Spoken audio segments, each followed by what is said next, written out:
70 degrees and partly cloudy at Camp Randall Stadium in Madison, Wisconsin for the 70th all-time meeting between the 4-0 and 14th-ranked Michigan Wolverines and the 1-2 unranked Wisconsin Badgers. Zach Linfield joined alongside Adam Bressler on this football Saturday afternoon. Glad to be with you, Adam. Yeah, glad to be with you as well, Zach. It's a beautiful day in Madison. The forecast did not look too pretty last night, but looks like the football gods looked upon this game favorably, and the sun came out. The weather's looking like it'll hold off, and fans are continuing to stream into this stadium right nestled in the middle of beautiful the venue. Wisconsin campus. Absolutely beautiful.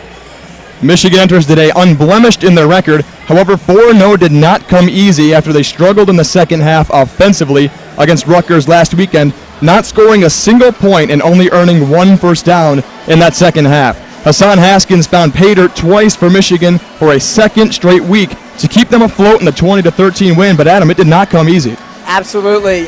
First four drives coming out of halftime were 4 and out, so that is not how you need to win a football game when you're coming in, especially Michigan with their reliance on the ground game. It's certainly dominant when it hits, but especially against a tough running defense like Wisconsin, it is easy to make adjustments at halftime, and that's exactly what we saw last week against Rutgers. When the offense struggled, though, the defense had their back, and the defense stepped up when it needed to, only allowing Rutgers to convert on 1 of 4 fourth down attempts. Michigan was able to force the first Rutgers offensive turnover of the year in a critical spot up 7 with a minute and a half to go when David Ojabo stripped Noah Vedral to seal the win. Yeah, Michigan likely would have held on regardless, but that is what sealed the win. And I feel like the offense and defense are very symbiotic, because if the offense is playing well, it gives the defense more time to rest and get back in their groove. But if you get 3 or 4 straight 3 and outs, your defense is very tired. You can tell they're really huffing and puffing, and it shows on the field. So it really is a two-team process in order to get success. But the defense did come in when it mattered most, leaving Michigan as the only Power 5 team left without having a turnover this season. Because it used to be just Michigan and Rutgers, and the waning seconds of last week's game, Michigan into that. So we'll have to keep an eye on the turnovers this game. And on the flip side of things, Wisconsin enters with a sub-500 record through 3 games, with the only win coming against the MAC's Eastern Michigan and the neighbors to the University of Michigan down in Ypsilanti, and losses to Penn State and Notre Dame. Last week's game is one to be forgotten for sure in the eye of the Badger faithful and quarterback Graham Mertz, who threw 4. Count them 1, 2, 3, 4, Adam, interceptions. 2 of them returned for touchdowns in the fourth quarter during the 41-13 loss at Soldier Field in Chicago to the Notre Dame Fighting Irish. Some may look at a 1-2 record and look down on a team. However, Wisconsin is quite possibly the best sub-500 team in the country, and you cannot expect that a team with this kind of talent will turn the ball over 5 times every Saturday. Absolutely. You look at the lack of favors that the Wisconsin Athletic Office gave this team and the schedule, having to play Penn State early as a tough opponent as always, and then playing Notre Dame at that neutral site.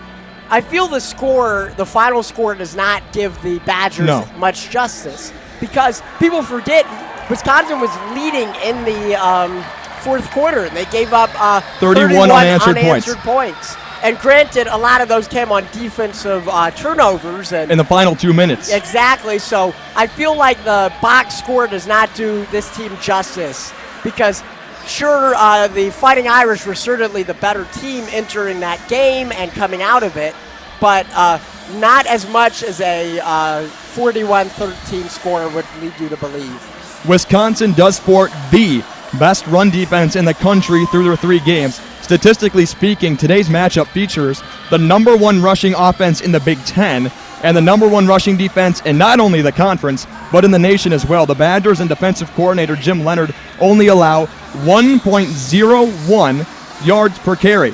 They held one of the nation's best running backs, Notre Dame's Kyron Williams, to 18 carries for 33 yards in a game-long rush of 7 yards last Saturday at Soldier Field.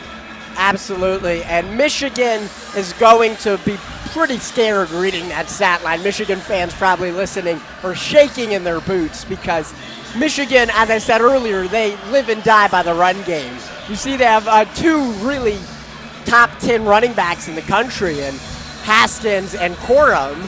And if last week was any indication about Wisconsin's ability to stop the rushing game, that does not bode well for Harbaugh or the Wolverines. Entering the 70th all-time meeting between Michigan and their 6th most common opponent, Wisconsin, Michigan holds a 51-17-1 record over the Badgers and a 19-8-1 record here at Camp Randall Stadium, where the sun has just come out of the clouds. Although the Badgers have taken 5 of the last 7 and each of the last 2 from the Wolverines, including one of the worst home losses in all of the history of Michigan football last season by a score of 49-11. 2 Wolverines hail from the state of Wisconsin, Max Bredesen and Isaiah Gash, and Jim Harbaugh is 2-3 against Wisconsin and Paul Chryst with no wins on the road. And with that being said, Adam, let's get to the keys of the game while the Badgers take the field. Keys of the game. Let's begin with Michigan's offense. They are going to have to mix things up. We saw last week they relied way too much on the run game, especially in the second half. And Rutgers, it worked well in the first 2 drives when they kept the clock moving and the chains moving. But in the second half, Rutgers adjusted to it and were fully able to stop them in their tracks. But a successful Michigan offense still uses that run game that is very dominant when it works, but mixing in some passing plays. And not just screen passes. They're going to have some slants 20, 30 yards down the field, maybe some posts down the sideline. That will be the key for the Michigan offense. Wisconsin has played 3 ranked opponents in their first 4 games now. This is their 4th game of the season. They had a bye already. The only other team to do that so far this year is Las Vegas, UNLV. And Wisconsin's the only team to have played all 3 of the ranked teams in the top 20. So as you said, the scheduling did not do them any favors in the 2021 year. Yeah, absolutely. And the teams are in the top 20, and they're even trending upward. You look at Penn State with that big win over Auburn. You look at Michigan just looking better and better since the inception of the season. Notre Dame continues to rise after that dominant fourth quarter performance. So I respect that, though. I think a lot of times you look at these Alabama SEC programs, they schedule a lot of easy blowout games. Michigan, they pay teams to come to the Big House. They pay Northern Illinois several $1 million to lose to us by 60. I give props you look at to the Minnesota and Bowling Green. Exactly. You do get some upsets, but I got to give props to Wisconsin for giving themselves the toughest possible schedule to really prove how good this team could be. And sometimes when you do that, it doesn't work out well, but you got to respect the effort. And what a lot of people don't know is that Paul Chryst and Jim Harbaugh coached together for 2 years at San Diego. That's the Chargers, not the University of San Diego. In 1999 and 2000, Chryst coached the tight ends and Jim Harbaugh the quarterbacks. However, Jim Harbaugh has a losing record against his fellow coach. Yeah, it is tough, and I think a lot of it stems from just how ferocious of a environment Camp Randall is, especially being a visiting team.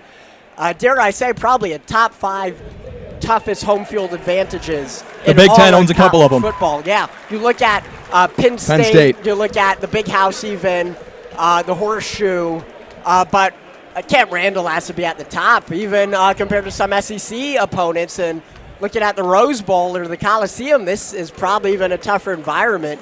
Michigan has not won in Madison since 2001, November 2001. The year I was born. Year I was born. I would imagine half of the Michigan or Wisconsin players weren't even alive back then.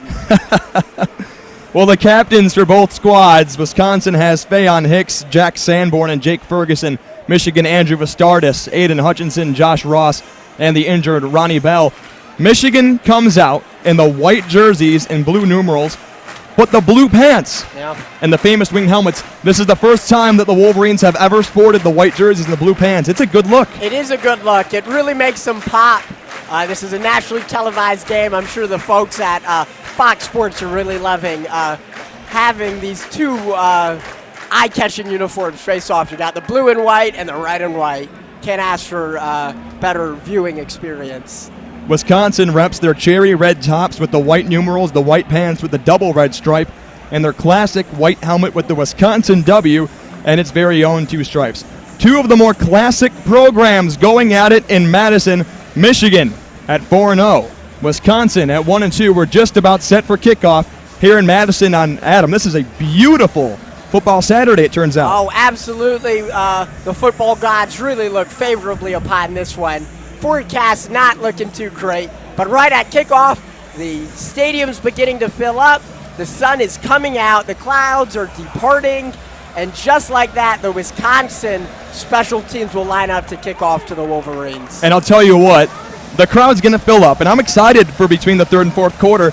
We get to jump around in the broadcast booth. That'll be a lot of fun. Something to look ahead to. So stay tuned on WCBN Sports. Jack Van Dyke's right boot goes through the football. Blake Corum is deep to return for the Wolverines, 2 fingers up in the air. And Michigan will begin on offense to begin this football game. Absolutely, and a lot comes out on this very first drive. The past couple of games, Michigan has been able to make a statement, scoring on this drive, often at the backs of their running backs, really milking out the clock and moving the chain slowly but effectively. Let's see if they maybe change the game plan and look for a pass or two to start off this game. We heard a lot of talk after last week's second half about coaching strategies.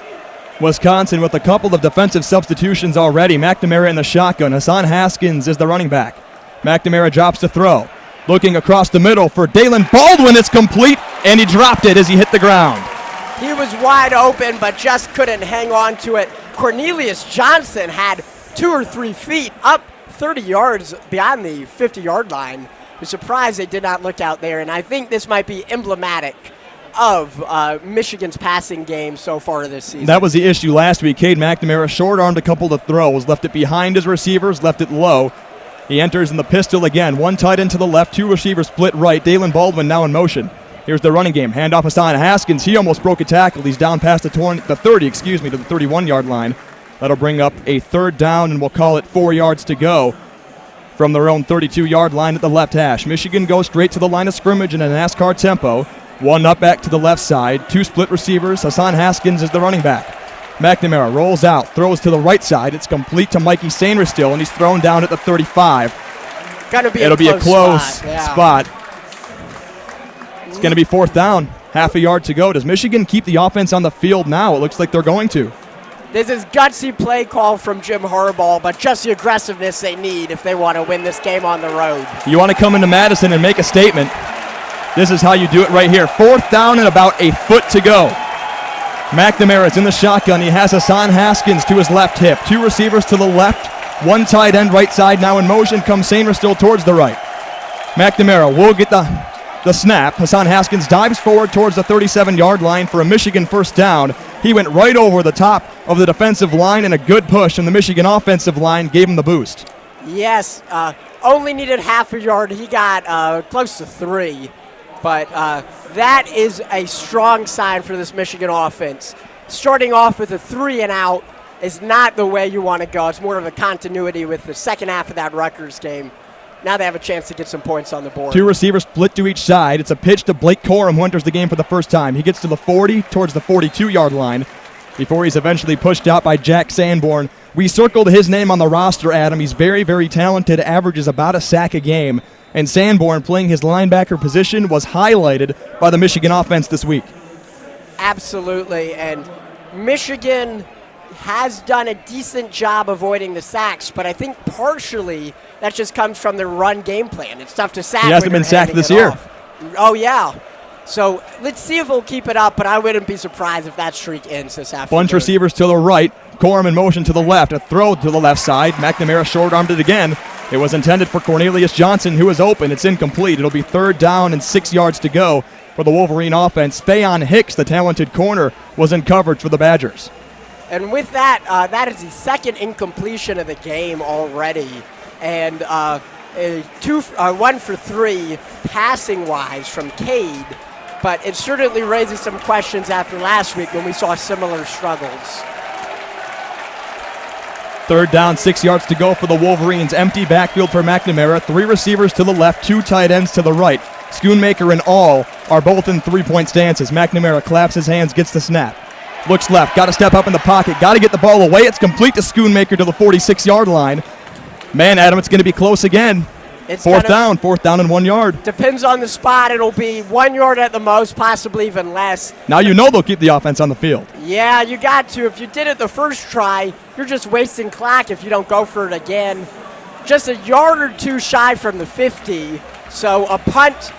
We've seen some coffin corners early in the season. So Brad Robbins is a wonderful punter. Yeah, absolutely. But it looks like Michigan's going to go for it again. Going to be fourth and maybe 1.5. A little bit longer than last time. Hassan Haskins is in the pistol. Heavy offensive set for the Wolverines. In motion goes Baldwin. Handoff. Hassan Haskins. He didn't get there. He did not. And that is a huge stop for this Wisconsin run defense that has been so successful this game already. That's the key fifth-year senior for the Badgers, Matt Henningsen, the former walk-on with 19 career starts, made the tackle, one of the only freshmen to ever start as a walk-on in a Wisconsin Badgers uniform. So now they'll turn the ball over to Wisconsin. They'll start at the 46 and plus territory.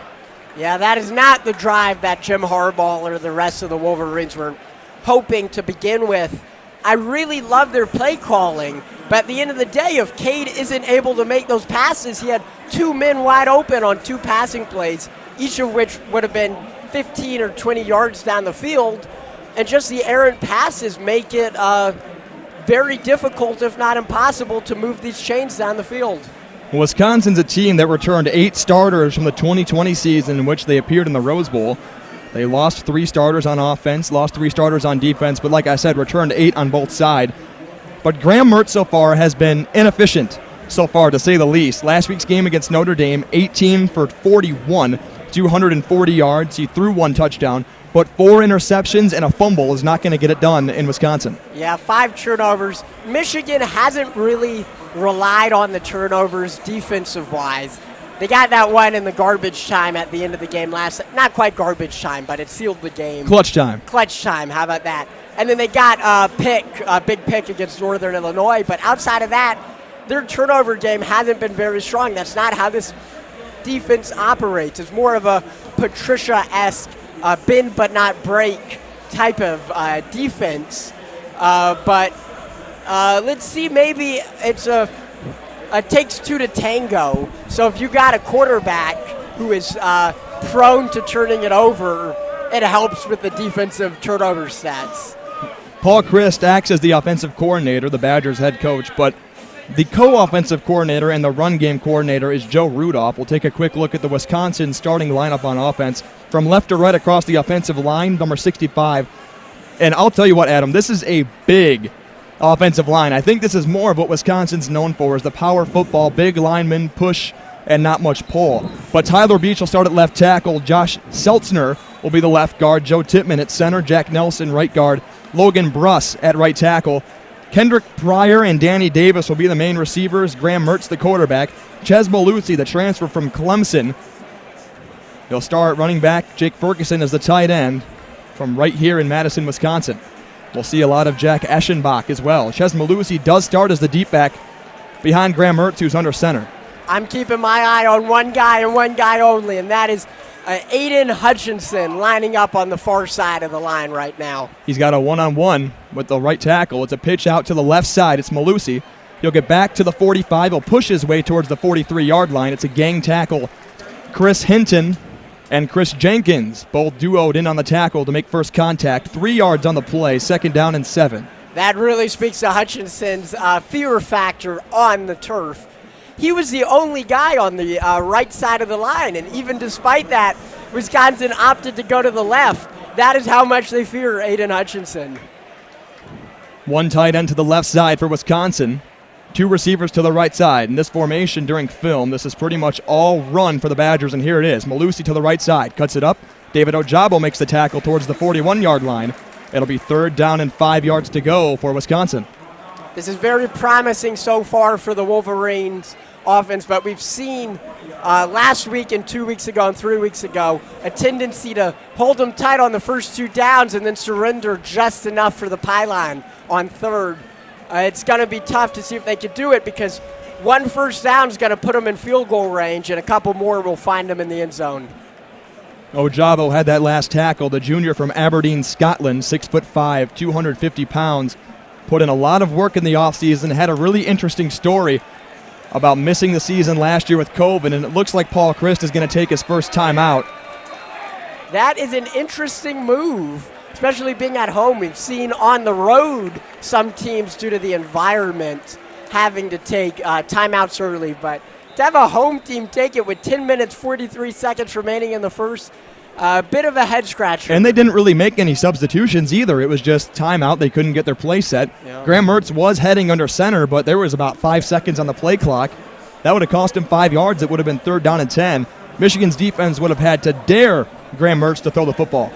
Exactly, and I know last game, this was in the second half, but we saw some questionable timeout calls by Schiano, which ended up biting them very toughly at the end of the game, when Michigan was able to get a first down and basically ice it. So I know this is the first half, so it's a little bit different, but something to keep an eye on later in this game. As we already hit the second media timeout, Adam, let's take a look at a couple of the key games around the country going on here today. And I think College Game Day today in Athens, Georgia, between Arkansas and the Bulldogs of Georgia is a fantastic football game. 2 top 10 teams. Arkansas seemingly came out of nowhere. Yeah, this is the best Razorbacks team we've seen in a while. Coming into Athens is always a tough environment. We talk about tough home stadiums to play into. That's got to be up there. But certainly a no-brainer for the ESPN staff deciding on game day location. Well, that game's at 0-0 right now, a couple of drives into the football game down in Georgia. And another top 10 matchup today is Cincinnati visiting Notre Dame. Both teams undefeated, Cincinnati at number 7. Do you think they're the team that has the best chance to make the college football playoff from the group of 5? Absolutely, and I know it's a misdemeanor, maybe BYU, but as we saw last year... No Coastal Carolina? I don't think this year has it. But BYU, their lack of strength of schedule is really going to bite them. Cincinnati's smart. They get these tough opponents in. It's like the Coach Kelly has a little bit of stake in both of these teams, winning as coach on both of them. But this is practice for when Cincinnati's going to step up to the Power 5 in a couple seasons. These are the types of games. And for BYU as well. They're going to be joining the Power too. 5. Yeah, I forgot about that. More than likely, or the American Athletic Conference. We're not exactly sure yet for BYU, but... I believe they said Big 12. Are they? Said not final, yeah. Well, good for them. Yeah, but... Give them a little bit more competition than the Mountain West. Exactly. Certainly some misalignment, realignment, pardon me there. But a huge game for Cincinnati. They need to prove they deserve the big show. This is the way to do it, going to South Bend. And one more game that I want to highlight really quickly is Ole Miss at Alabama. Alabama's a 15-point favorite. Is that game going to be close? It always is. Always is close. We've seen it for decades. This one comes down to the final drive. Really? I'll put this on. I'll put money on it that it'll be a shootout. But I think Bama holds on by the tips of their finger. Ole Miss is averaging, 53 points a game. I would be Incredible on surprised if it's 55-53, honestly. For Wisconsin, it's 3rd down and a long 4 yards to go from the Michigan 40-yard line as we wait for the media timeout to conclude. Graham Mertz will be under center with 2 receivers to the left, 1 tight end right, 1 receiver right. In motion goes Chimray Decay. It's a fake pitch to him. Michigan pressure coming. It's incomplete, knocked down by Mozzie Smith. The pass was intended for Jake Ferguson, and the Wolverines' defense might be able to get off the field. This is a long field goal if they go and try this. Yeah, currently on the 40-yard line, a little bit beyond it. So they're going to punt. If they try to kick, this would be a 57. You need like Justin Tucker to make that one. Oh, don't remind me, Adam. Yeah. That is one of the strengths of Michigan's special teams, just the leg that Moody has. And one of the real underrated upsides of this Michigan Wolverines team. Andy Vunovich will kick it away to A.J. Henning, who's standing at his own 10-yard line. The ball will bounce inside the 10 and down to the 1-yard line. Beautiful punt by Vunovich, and Michigan's going to be backed up. They will be backed up. Fortunately for the Wolverines, doesn't really limit their plays. They don't really do too many deep shotgun style formations, but maybe they'll try something now when it's least expected. Pat McAfee would have really appreciated that punt. For the brand. That was definitely for the brand. Wisconsin's punter, Adam, 6'3", 220 pounds, 35-inch vertical, 4-second agility drill, which is better than most DBs at pro combines. He benches 395 pounds. That's a unit of a punter. Insane as a punter. Punters, you usually expect these scrawny types with big legs, but he's the opposite. McNamara will sneak the ball from under center. Looked like he got a yard or two to get Michigan out of the depths of the Wisconsin end zone towards the student section. Interesting play call, because that's a low-risk, low-reward type play. It worked out, but even if it were as successful as you could hope, it only will get 2 or 3 yards at most. Michigan got 2 yards on the play. It'll be 2nd down and 8 yards to go. Hassan Haskins is the running back. I suppose that got some breathing room for the Wolverines. They're going away from the Wisconsin student section, which is relatively empty for what we've heard at Camp Randall Stadium. In the shotgun is McNamara. In motion goes Roman Wilson. Handoff to Hassan Haskins. He spins his way forward. He got about a yard or two maybe, but the Wisconsin defense stood stout. Now the Wolverines got 3rd down and long from in the end zone. And this is going to be a crucial play early in this game. Really shows what type of team this is. Are they one that'll be able to get the chains moving when needed, or is this the same team we saw in the second half last week? Looked like Isaiah Mullins was the first Badger in on the tackle. 3rd down, 7 yards to go for the Wolverines. Blake Corum is the running back. 2 receivers split to the left, 1 tight end right, 1 lone receiver. Down at the right side for McNamara. There's a corner that looks like he's going to come on a blitz. Wisconsin shows it now. McNamara drops. Got to get rid of the football. He gets away from a defender. Gets it to Blake Corum at the 5-yard line. Got to make a man miss. He's ripped down at the 11, but it's going to be a Michigan 1st down. The second move to get past Feyen Hicks gave Michigan a 1st down, and what agility in the backfield by Cade McNamara. Double agility there. We got agility by Cade. We got agility by Blake Corum. That's what we know him best for. It looked for a moment like it might be a safety there, but he was able to roll out. Not a beautiful pass, but it didn't have to be. Just a dump to Corum, broke 2 guys' ankles, and made it to the 1st down. It's going to be another media timeout. Well, there's an injured Badger down on the field with the trainers huddling over him, so we're unable to see what player that is. But we look into the Big Ten now, Adam, during this media timeout. And how do you feel about Ohio State traveling to Rutgers today? I think this will be a tune-up game for the Buckeyes. I don't expect it to be very close whatsoever. Okay. Tulsa last night, they blew out Houston. And Ohio State had trouble with the Golden Hurricanes. Tulsa lost to Houston by a pretty favorable amount. But Ohio State had some trouble with Tulsa. So you don't think Rutgers gives them a fight at all? I think their passing game has to be great. Rutgers does. Rutgers could maybe give them a fight just like they gave Michigan a fight last week. But I think at the end of the day, the name brand allure of the Ohio State University is going to be enough to carry them in this Big Ten matchup. But it could be close. This is not your granddaddy's or your daddy's Ohio State Buckeyes team. They certainly look vulnerable to the excitement of almost every other Big Ten fan base. The 6th-year COVID senior from Carmel, Indiana, Noah Burks, was the injured Badger down on the field. He's able to walk off under his own power. Just got to hope the wind got knocked out of him. But last night, Iowa won 51-14 over Maryland. Talia Tagovailoa threw 5 interceptions. 5. Yeah. Not a good showing for the Terrapins. There were some questions if they were legit or not. That book is open and shut now, but I think this does make Iowa look really dominant. Coming on the road, being able to do that. You mentioned 6 plays in the second quarter. 3 of them found the end zone. For touchdowns. That is insane. Including the first play, which was the quarterback sneak. Incredible. Another big game to look at in the Big Ten today is Indiana traveling to Happy Valley to face off with the 4th-ranked Nittany Lions of Penn State. Does Indiana give them a shocker like they did last year with Michael Penix Jr. diving towards the pylon? Not particularly. This isn't the same Indiana team that we saw. They've It's not the same Penn State team either. I know, that was 0-5. Penn State, yeah, they were really bad, and they still found a way to beat Michigan. With the same quarterback. Yeah.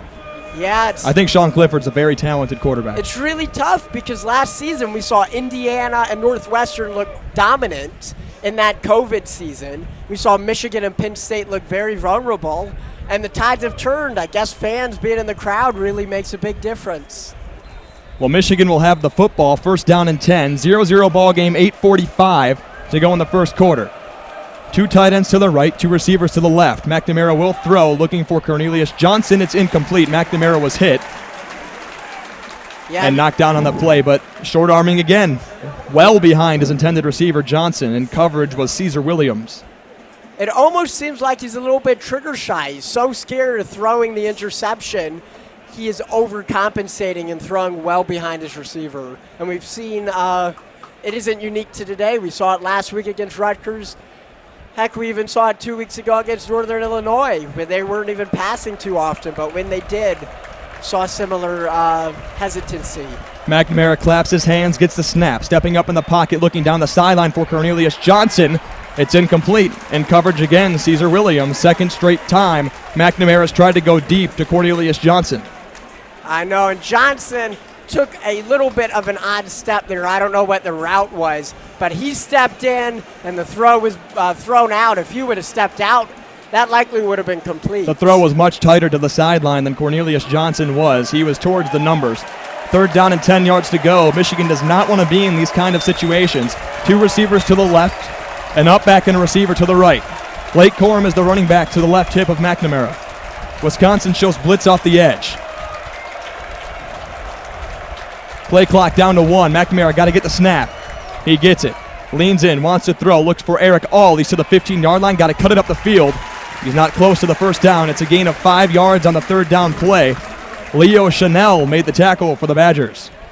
First two drives for Michigan, both times they got one first down and stopped on the second. Not a good sign for this Wolverines team, but I guess it makes sense with the Badgers' run game. Really forces them to throw it, and I don't think it's any secret that that is not Cade's strong suits. Dean Ingram will be the recipient of the punt off the right foot of Brad Robbins.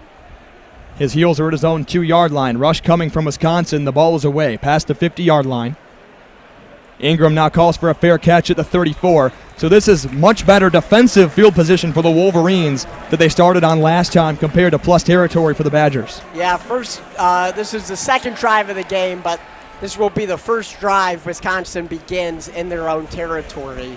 First drive actually for either team, go figure, in Wisconsin's territory.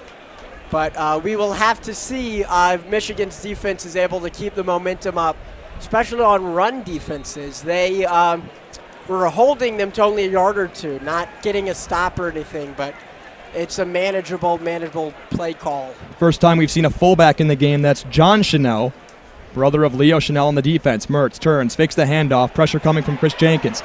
Looking down the sideline, it's incomplete. He threw it out of bounds. The pass was intended for Kendrick Pryor, and coverage was Vincent Gray for the Wolverines on defense. Second down and 10, moving from right to left at the 34-yard line of Wisconsin. Absolutely, and Jenkins was the game changer in that last play. Prevented Wisconsin from finding a man, made him roll out, and at the end of the day, not even attempt to play and just throw it over Michigan's sideline. Mertz now in the shotgun. Two receivers to the left. Now joining them is tight end Jake Ferguson. Mertz will roll out to the left. Looking for a receiver towards the sideline. It's incomplete. Again looking for Kendrick Pryor. Daxton Hill was in coverage for the Wolverines, bringing up third down and 10 yards to go. This is the Mertz that we saw last week and earlier this season. Michigan fans must be pretty happy to see that the Wolverine defense is able to get to him the same way the Fighting Irish did. And as a defense, this is the spot that you want to be in against Wisconsin. Dare Graham Mertz to throw the football down the field. They need 10 yards. Michigan's third down conversion defense ranks 26th in the country at 47.8% opponent conversions. Michigan shows blitz. Mertz in the shotgun. Three receivers to the left, one to the right, one running back to Malusi. It's a high snap. Michigan defense coming, and it's almost intercepted by DJ Turner. It was intended for Jake Ferguson. Also in the area was Chimere Decay. It'll be fourth down and 10, forcing a turnover for the Badgers and a punt. Hutchinson, that was all Hutchinson. I know in the box score it doesn't. His name won't appear, but he either broke with a snap through. Yeah, the snap from Joe Tippmann. Very high snap, but Hutchinson got through quickly, forced an absolutely terrible throw, And there were several moments where that could have been a turnover for the Badgers. They're lucky to be punting it right now. Andy Vunovich will punt it away for Wisconsin. Michigan showing a large rush. A.J. Henning deep to return for the Wolverines. Punt is away. Henning will return from the 25-yard line. He's got space. 35. He'll have to cut it up the field. Leo Chanel will make the tackle at the 40, the 41. Michigan will have good field position starting this drive compared to last time where they began at the 1-yard line. We'll enter another media timeout. So, Adam, so far, what you've seen, the offense, they're trying to mix it up. A little credit to Josh Gaddis for trying to add some more passes into this football game. Just Cade McNamara not being efficient so far. Exactly. You see him being very hesitant when he steps back in the pocket. He's almost so nervous to throw that pick, he won't even be able to throw the touchdown. All credit to the receivers. They're finding space when needed, when available. But I think we'll see more of these couple-yard screen throws rather than these deep slants, even though the slants seem to be working. Just it's not Cade's type of play. And if I had the available stats in front of me, I would look at last week's game, or the first 4 games, that is, and see, did Michigan have a 3-and-out in which they passed the ball on all 3 downs? That was what Michigan's drive looked like midway through the first quarter. There's currently 7:18 remaining with a 0-0 score. But I don't think they've thrown the ball 3 consecutive times and missed all 3 passes. I don't believe so either. And I'm looking at the game clock, and it's a bit surprising because usually after Michigan's first 2 drives, the first quarter is already up. But both Michigan and Wisconsin's run defense is so strong. Both teams have been forced to pass it, keep the clock stopped, and keep it from running. And this could be a long game. I have a feeling about It's going to be a close one, that's for sure. Cade McNamara on the season coming into this game, 33 for 53, 534 yards, 3 touchdowns, no interceptions, 62.5 completion percentage. He's being efficient when they need him to be. However, in the second half of last weekend, seems like that's been the exception, including the first 2 drives of today's game. Yeah. The coaching is the Nittany Lion Scary and the Boilermaker at Purdue. Okay. He will haunt me in my nightmares. Every once in a while, I think, Michigan should get a mascot. But I'm kind of glad they don't have one. It's like a 50-50 between having an awesome one like Bucky or Goldie and having a really scary one like the Nittany Lion or the Boilermaker. Michigan to start their 3rd offensive drive with 7:18 remaining in the first quarter and a 0-0 score. Comes out in the loaded pistol with Blake Corum as the back 2 yards behind McNamara. All is the up back to his left. In motion goes Honingford. Hand off Blake Corum. He's got a hole, and he rips his way down to the 47-yard line. One more step, and he's gone. Absolutely. Just a sidestep to the left, and he'll be in the end zone right now. This is what you do when you pass early. It opens up the plays. Michigan goes quickly. Another handoff to Corum. He bounces off one defender past the 50-yard line. It'll be a Michigan first down. Jack Sanborn made the tackle on first down. Isaiah Mullins made the tackle on second. He bounced straight off. Looked like Nick Herbig. Big outside linebacker from Kauai, Hawaii. Yeah, Michigan, when you pass on the first several drives, it keeps the Wisconsin defense honest, and that's what opens up holes for Corum and Haskins. As we see Haskins come out to the field right now, I wouldn't be surprised if he gets the ball now and gets another first down. Bunch receiver set to the left, one receiver alone to the right. It's a reverse. A.J. Henning to the right side. Needs a block. He gets one from Eric All. He cuts it up the field. He'll be thrown down at the 47-yard line inside Wisconsin territory. It's a gain of 2 yards. He got the necessary block, but just unable to cut up. Colin Wilder, the COVID senior from Katy, Texas, made the stop for the Badgers. It'll be 2nd down and 9 yards to go. I'm still kind of surprised we're over 10 minutes of game clock into this game.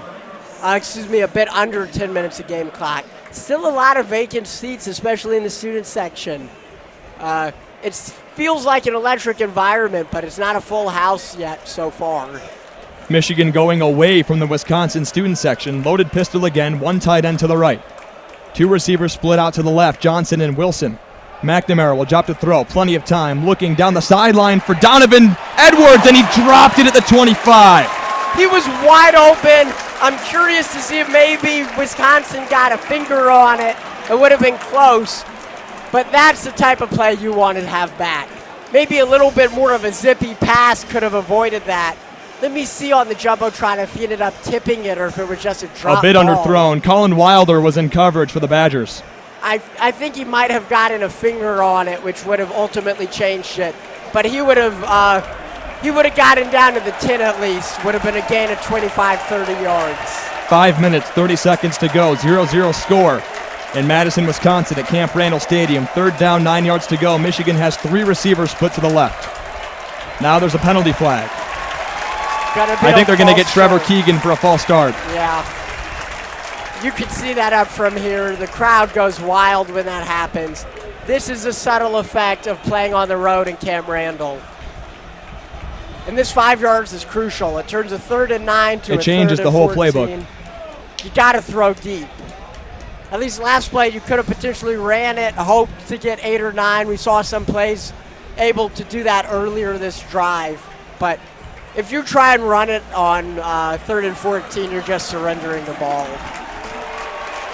3rd down, 14 yards to go for the Wolverines. Empty backfield, 3 receivers left, 2 to the right. Roman Wilson, a dangerous receiver, is the flank at the numbers on the right side. McNamara drops to throw, looks into the flat for Roman Wilson. He gets to the 40-yard line of Wisconsin. It'll bring up 4th down and 2 yards to go. It's a long 2. Adam, do you keep him on the field? This is no man's zone. It's on the 40-yard line. They went for it in their own territory at the 30-yard line. I would expect the offense to stay on. It looks like they will. Yeah, because you can't kick a field goal. Punting doesn't make much sense. And within 2 or 3 yards, it's one of those plays where you should just go for it. You saw them be aggressive early. Even if it doesn't happen, I'm not going to fault the coaching staff for this decision. Michigan has 3 timeouts. They could go with hard count on 4th down and 2. McNamara in the shotgun. Timeout, Michigan. And that is Camp Randall at its finest. The crowd got loud, didn't like what he saw. I wouldn't be surprised if the punter comes on out now. We figured they might try the hard count inside Wisconsin territory at the 40-yard line, but without a media timeout, Michigan has about 30 seconds to draw up an offensive play.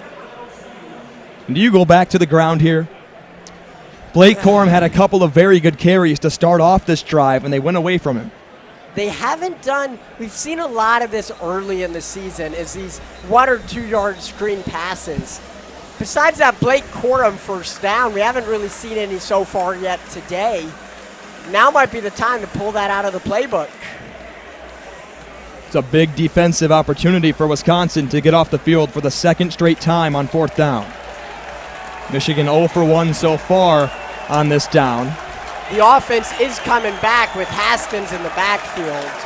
Haskins is the back that he's the bully back. Expect to see, yeah. 4th down, 2 yards to go. Right hash moving from left to right. Michigan, 2 receivers left. McNamara gets the snap, wants to throw, looks for Wilson. It's complete at the 35. He'll be spun out of bounds at the 34, and that's Alexander Smith making the stop, but Michigan gets 5. They needed 1. That is a promising sign for this Wolverines. They needed like a bit over 1, 2 or 3, but they got the 5, moved the chains down, and that is what happens when you have a well-balanced playbook. It opens up the opportunities for these 2-yard slants, these screen passes that in previous weeks just weren't available due to the reliance on the run game. 3-yard out route by Wilson on that last play. It's a flea flicker. McNamara looking for the end zone for Johnson. Touchdown, Michigan! A 34-yard pitch and catch from McNamara to Johnson, and the Wolverines are on the board with 4:17 to go in the first quarter. And that was a beautiful play design. Both of the defensive backs for the Badgers knew where he was going, but just that 1 second fake run was enough to get enough space for Johnson and get him in the end zone. And that ball was beautifully placed. First time all game, and it pays off for the Wolverines. Michigan didn't have 1 receiver, but 2 receivers flying open on that last play. Roman Wilson, the motion man, was also open down the right sideline. Johnson seems to be the favorite son with Ronnie Bell now out. Moody's kick is up and it is good. Michigan strikes first in Madison with 4:17 to go in the first quarter. How about that? Michigan gets good field position, marches their way down to score and try to quiet this crowd early in Madison. That's everything you want to see from a coaching staff. Aggressive on fourth down, interesting play calls, and mixing up, going deep into the playbook, finding some Bill Belichick-esque plays. You and Bill Belichick. I know. Pulling those type of trick plays, you don't want to rely on them, but every once in a while they could pay dividends, and we saw that now. So Michigan goes all the way down the field. They take a 7-0 lead. And after a 4th down and 2 conversion, Michigan goes crafty with a flea flicker, to which Cade McNamara finds Cornelius Johnson for his 2nd receiving score of the year. And I have a feeling as the season progresses, we'll see more and more reliance on Johnson. Early in the very first game against Western, with Ronnie Bell in the first half, he was the favorite receiver, but now that Michigan's attempting to pass more, we'll see more reliance on him and more attention given to him. Moody's kick goes into the end zone for a touchback, will not be returned by Jack Dunn. And here comes the Badgers offense that has less than 15 yards of offense halfway through this first quarter. Absolutely, and they have yet to pick up a first down even, which is a good sign for Michigan's defense, because we've seen kind of a tale of two defenses, especially last week. Rutgers had no trouble moving the chains down the field. Leo Chanel is the running back, or excuse me, that's Ches Malusi, the running back. He carries it forward, picks up about 3 yards before Nakai Hill-Green makes the stop for the Wolverines. And this is what you want to see as a Michigan fan, too, is it's fine if you give up a yard or 2 or 3 on the ground, just as long as you're not letting them break through and find these gaps and keep burning you. If you give up 2 or 3 3-yard rushes, that's how you get the ball back with the punts. Michigan with a number of late substitutions on the 2nd down and 7 snap. Mertz from the shotgun has Jalen Berger to his left. He's hit immediately by Josh Ross, and the reinforcements come for the Wolverines. And look who it is, Adam. It's Aiden Hutchinson backing up the captain on defense. You got Ross and Hutchinson. Name a better duo, especially at the line. Yeah, exactly. And there were some questions about how active Ross would be in this game. He silenced all those with that last play. He's ready to play. He's fired up, and he'll be a game changer. Unable to bring him down at first, but slowed him down enough for Aiden to break through the line and finish the job. The Maize and Blue faithful on their feet here in Madison. There's quite a few of them. In motion to the right side goes Chimray Decay. Backfield's empty for Mertz. Pressure coming from Hutchinson. He's going to fall down. There's a holding penalty as well, but Michigan's defense is going to get off the field. Credit Aiden Hutchinson with the sack. He's a game changer, and this whole season he's just been adding to his film collection for the NFL scouts. We saw a couple of scouts earlier in this stadium. I think I know who they have their eye on. And Aiden Hutchinson and the Michigan defense get off the field, pointing to the Michigan faithful in the northwest corner of the end zone. Mike McDonald says, yes, no, thank you on the holding penalty. I'll take 4th down and 13 yards and to get my offense back on the field. And that is what we have come to expect from Mertz this season. On big plays, unable to keep his balance. Unable to stay upright. Vunovich to punt it away for the Badgers.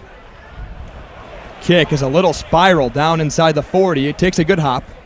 Inside the 35, A.J. Henning calling poison away from the football. It'll rest at the 29-yard line. Michigan will have 71 yards to march to try and get on the board for a 2nd consecutive offensive drive. 7-0 Wolverines over Wisconsin with 2:25 on the game clock in the first quarter.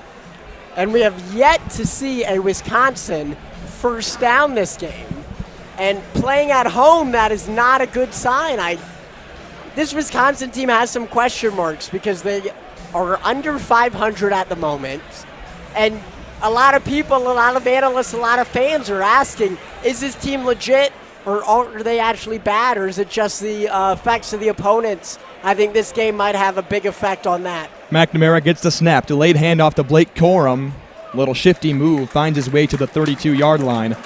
It's a gain of 2 yards on the play. The officials mark the punt down at the 30-yard line. That'll bring up 2nd down and 8. A group of Badgers made the stop. Leo Chanel was the first Badger in on the tackle. Absolutely. And with that, Michigan is doing a phenomenal job of mixing up their playbook, keeping the Wisconsin D guessing, not being too predictable with what is coming. Being predictable works when you're playing Northern Illinois, not against a Big Ten opponent. Wisconsin only allows 23 yards per game on the ground. McNamara is going to throw this one. Plenty of time. Looking down the sideline for Roman Wilson. It was tipped, but is it complete? Yes, it is. It looked like for a moment that might have been caught, but Michigan really lucked out their defensive back. Is that That was C.J. Getz. C.J. Getz was unable Feyen Hicks was the Wisconsin defender in coverage, but Getz got a hand on the football. Wilson came down with the catch regardless. Blake Corum now gets the handoff inside Wisconsin territory. It's a gain of 1. So there's that Wisconsin rush defense that we chatted about. And I'm not too concerned even with Michigan giving up 1 yard, 2 yard rushes at most, or not giving up, securing only 1 or 2 yards. It opens up the passing game. Because it opens up the passing game. If you go to that on first down, might be 2nd and long, but it keeps the Wisconsin D honest. 2nd down, 9 yards to go. McNamara gets the snap. Handoff Blake Corum. He'll get down to the 45-yard line. It's a pickup of 5. It'll be 3rd down and 4 yards to go, and much, much, much more manageable for the Wolverines. Absolutely, and they already crossed midfield with that one, too. So it's going to be on the 45-yard line of Wisconsin, almost back to the same territory we saw. Did they go for it on? Guess we have a 3rd down ahead of us, but they did go for it on 4th down from around this territory, yes. Totally see them doing it again. John Torchio, the junior from Lafayette, California, made the last stop. Another handoff. Blake Corum, he's going to be tackled at the 43. This seems like a play that Michigan's setting up for the 4th down opportunity. It'll be 4th down and 2 yards to go for Michigan. This will be the 4th time they've gone for it in the first quarter. With 10 seconds remaining, Michigan's going straight to the line of scrimmage. Almost identical to the last drive. Location and distance. McNamara calling a hard count. Wisconsin asking for a offensive illegal procedure. They're not going to get it as the clock in the first quarter ends at 0. Michigan leads it 7-0 over Wisconsin here in Madison, and the visitors from Ann Arbor doing a great job, especially on the defensive side of the football. Yeah, but is that true? Do they? Oh, that must be out of date. Never mind. Our stat sheet says false start on Michigan. Yeah. However, they are not moving the ball. Moving the football. So I guess something must be wrong. Okay, that is out of date. Our stat sheet is very much out of date. That's from I don't think that there's 7:18 remaining in the first quarter with a 0-0 score. But I mentioned this before the play, or the non-play, I suppose.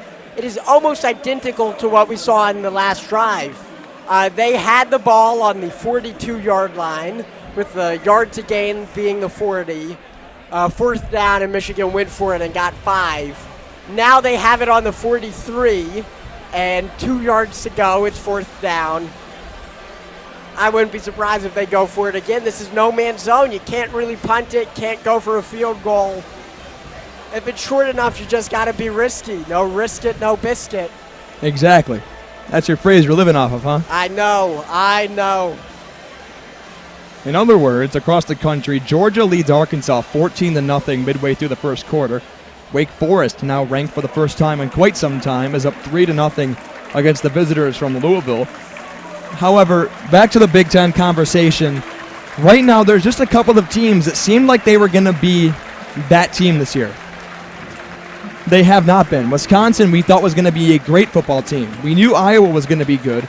We look in the West Division, there really isn't another team that's that big challenger that we thought the West might have.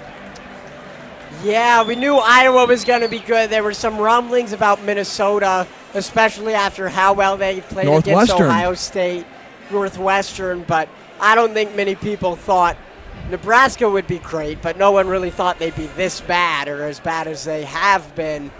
Not too many expectations for University of Illinois, the Illini. Not too much expectations for Purdue either.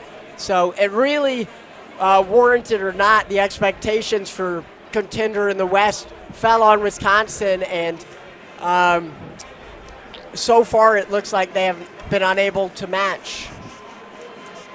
We're here at Camp Randall Stadium where the sun is peeking out, partly cloudy, but it is a beautiful venue. The student section is lacking, to say the least, right now for the Badgers. There's a couple of sections that are completely full, but on this day, they're honoring Barry Alvarez. Longtime coach for the Badgers. He's in the lore with them. They gave out an these athletic towels. director as well. I forgot about that too. He's multifaceted.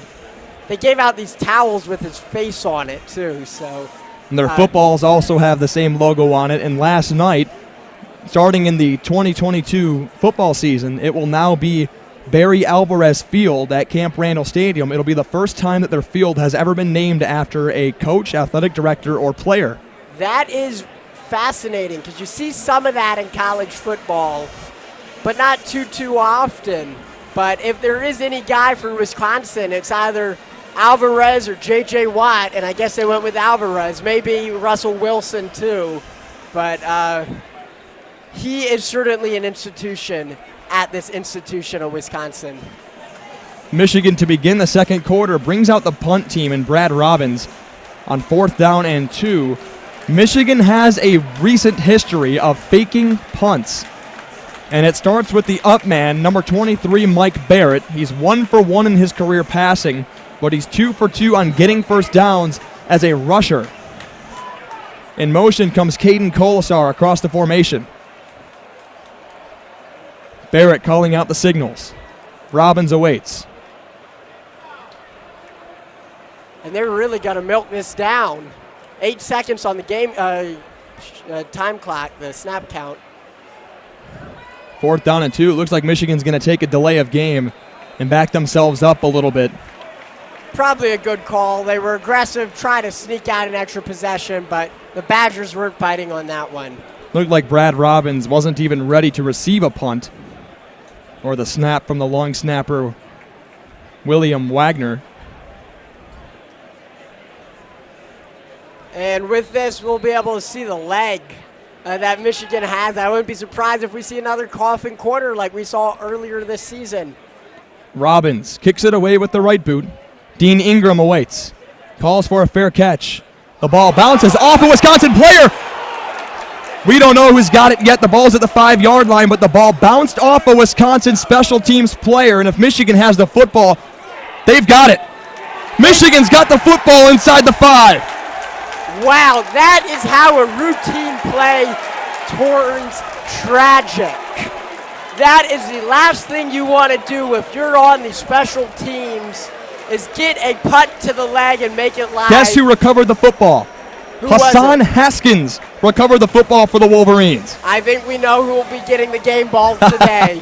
Well, they got to score. They do, but they will take possession on the 3-yard line. And this Wisconsin defense was looking at a break.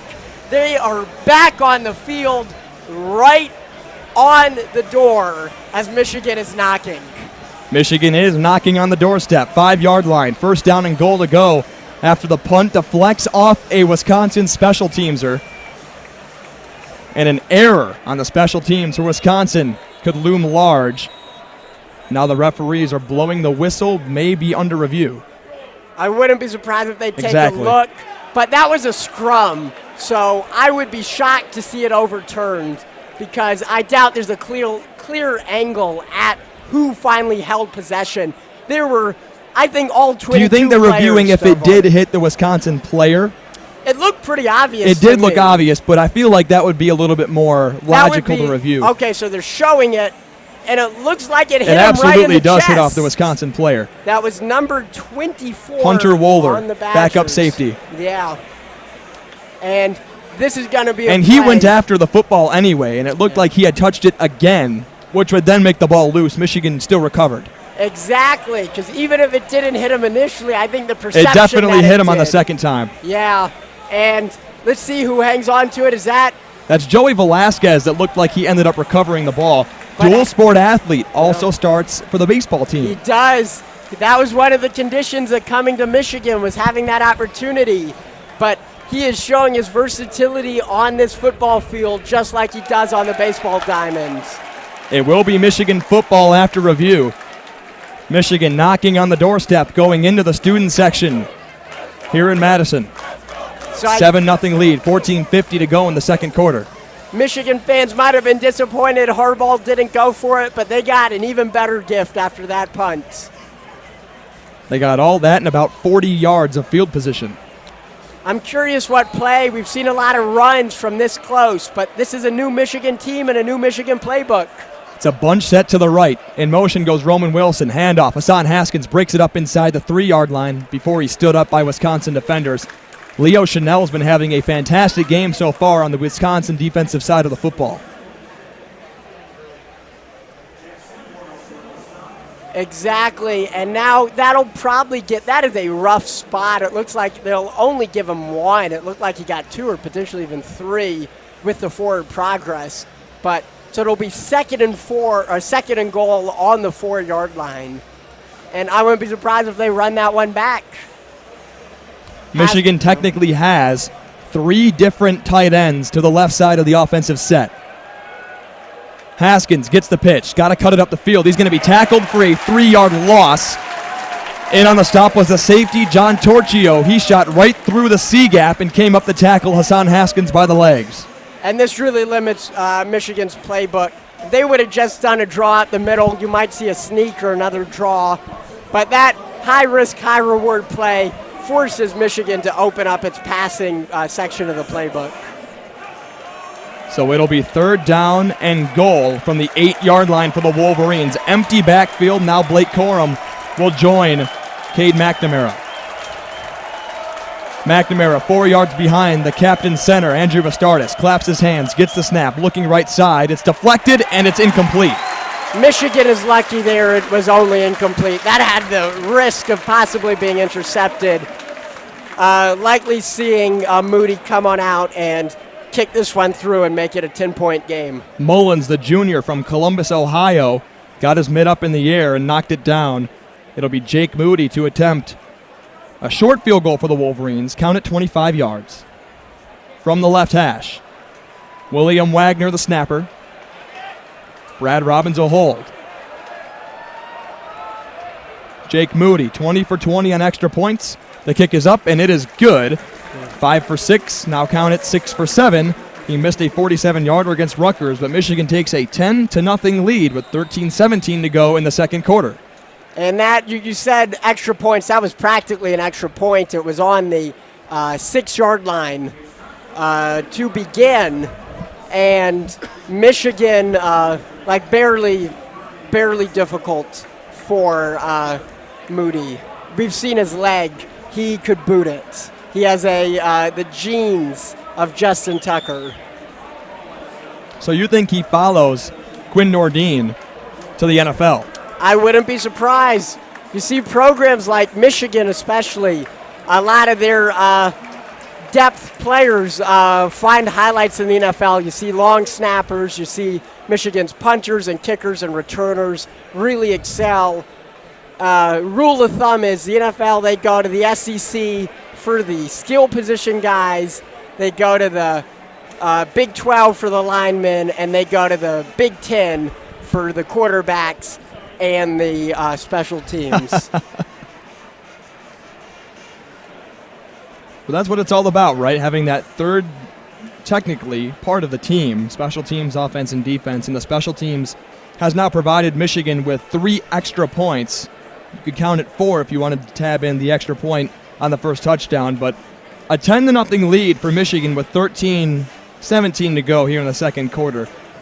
That changes the scheme of things for the Badgers, don't you think? Now they have to open the playbook a little bit more and maybe take a few shots to the receivers.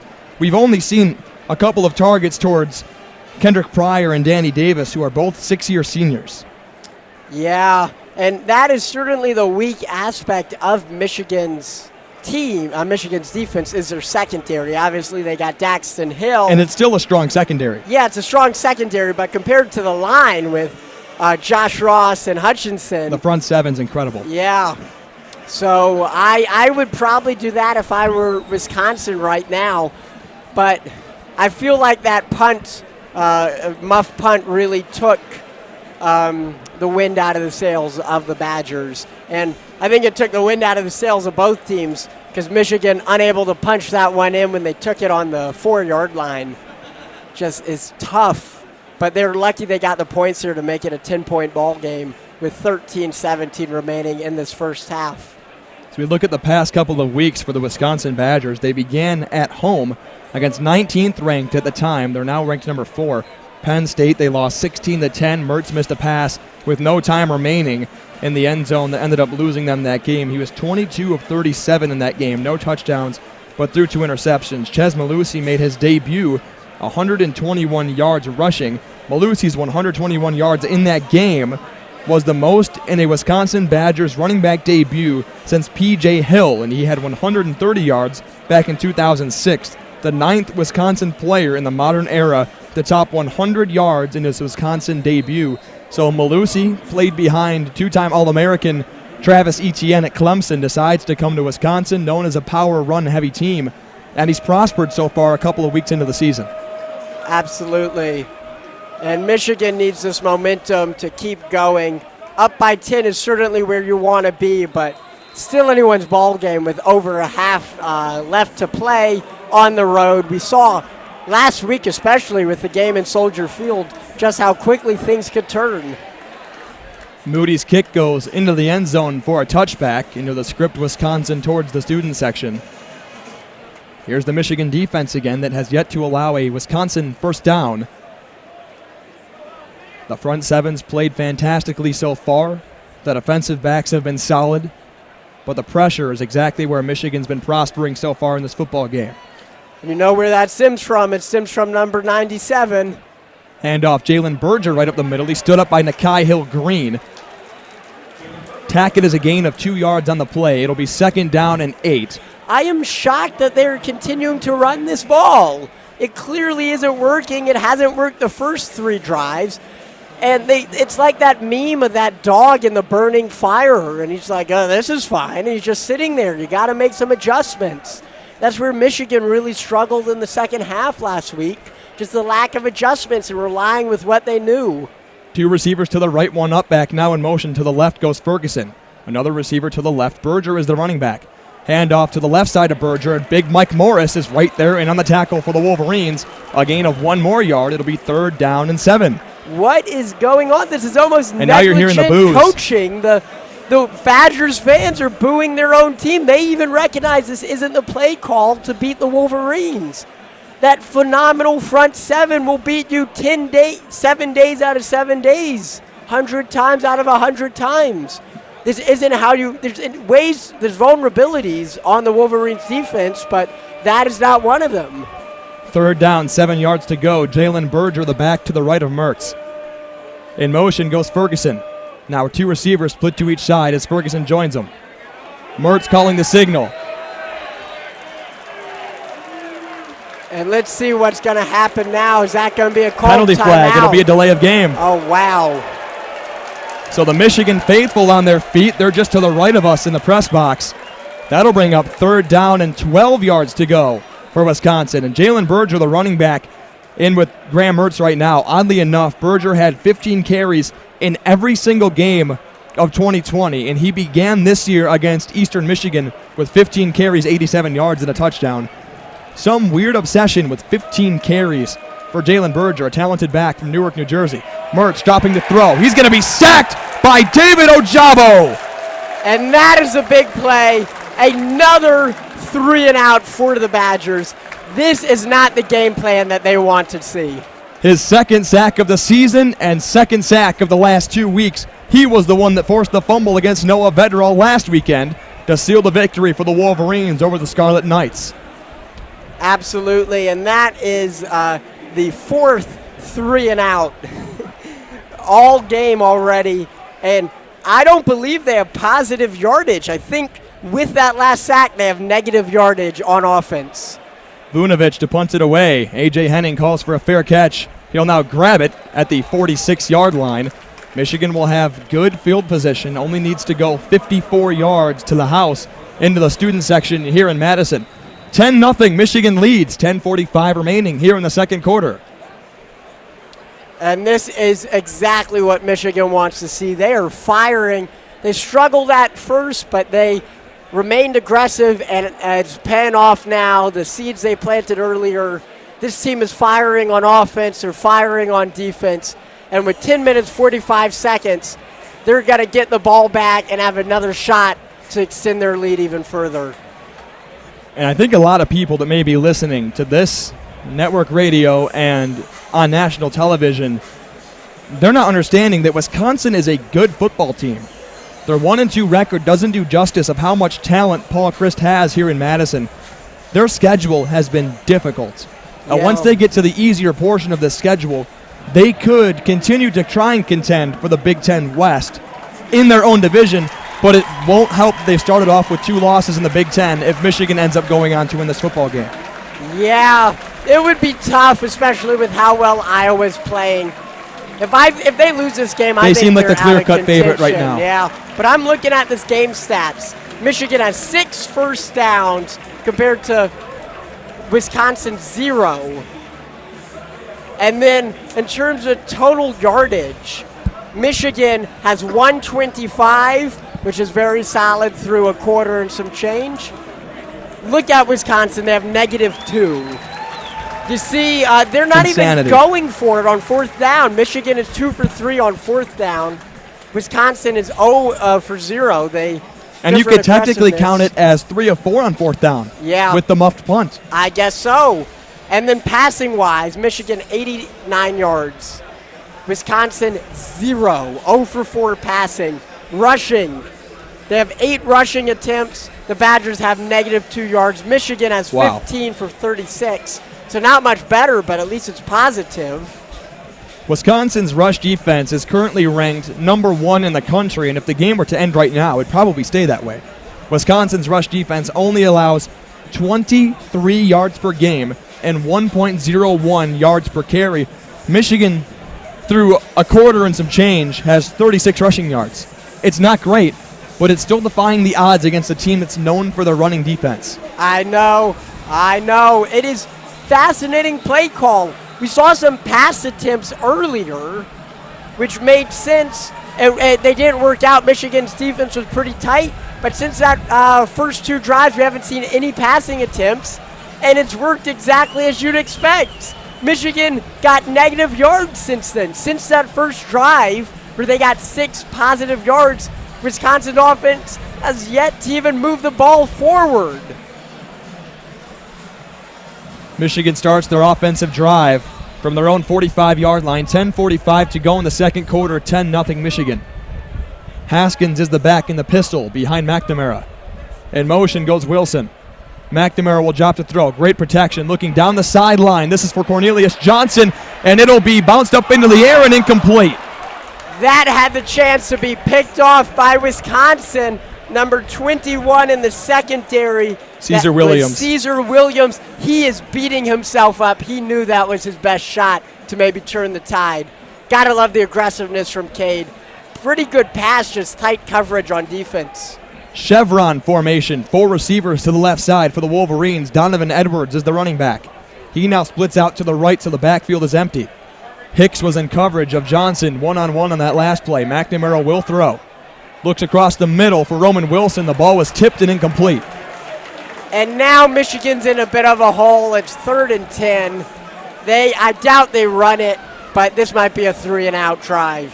CJ Getz, for the second time in this ball game, got a mitten on the football. Blake Corum checks into the game as a running back. That is fascinating to see where they end up going to, whether it's Blake Corum, whether they go up the sideline. 2 receivers split out to the left, 1 up back to the right side for the Wolverines. Roman Wilson is the receiver to the right. McNamara will throw. Looks, got it complete. Luke Schoonmaker towards the 50. He'll get down to the 48-yard line inside Wisconsin territory.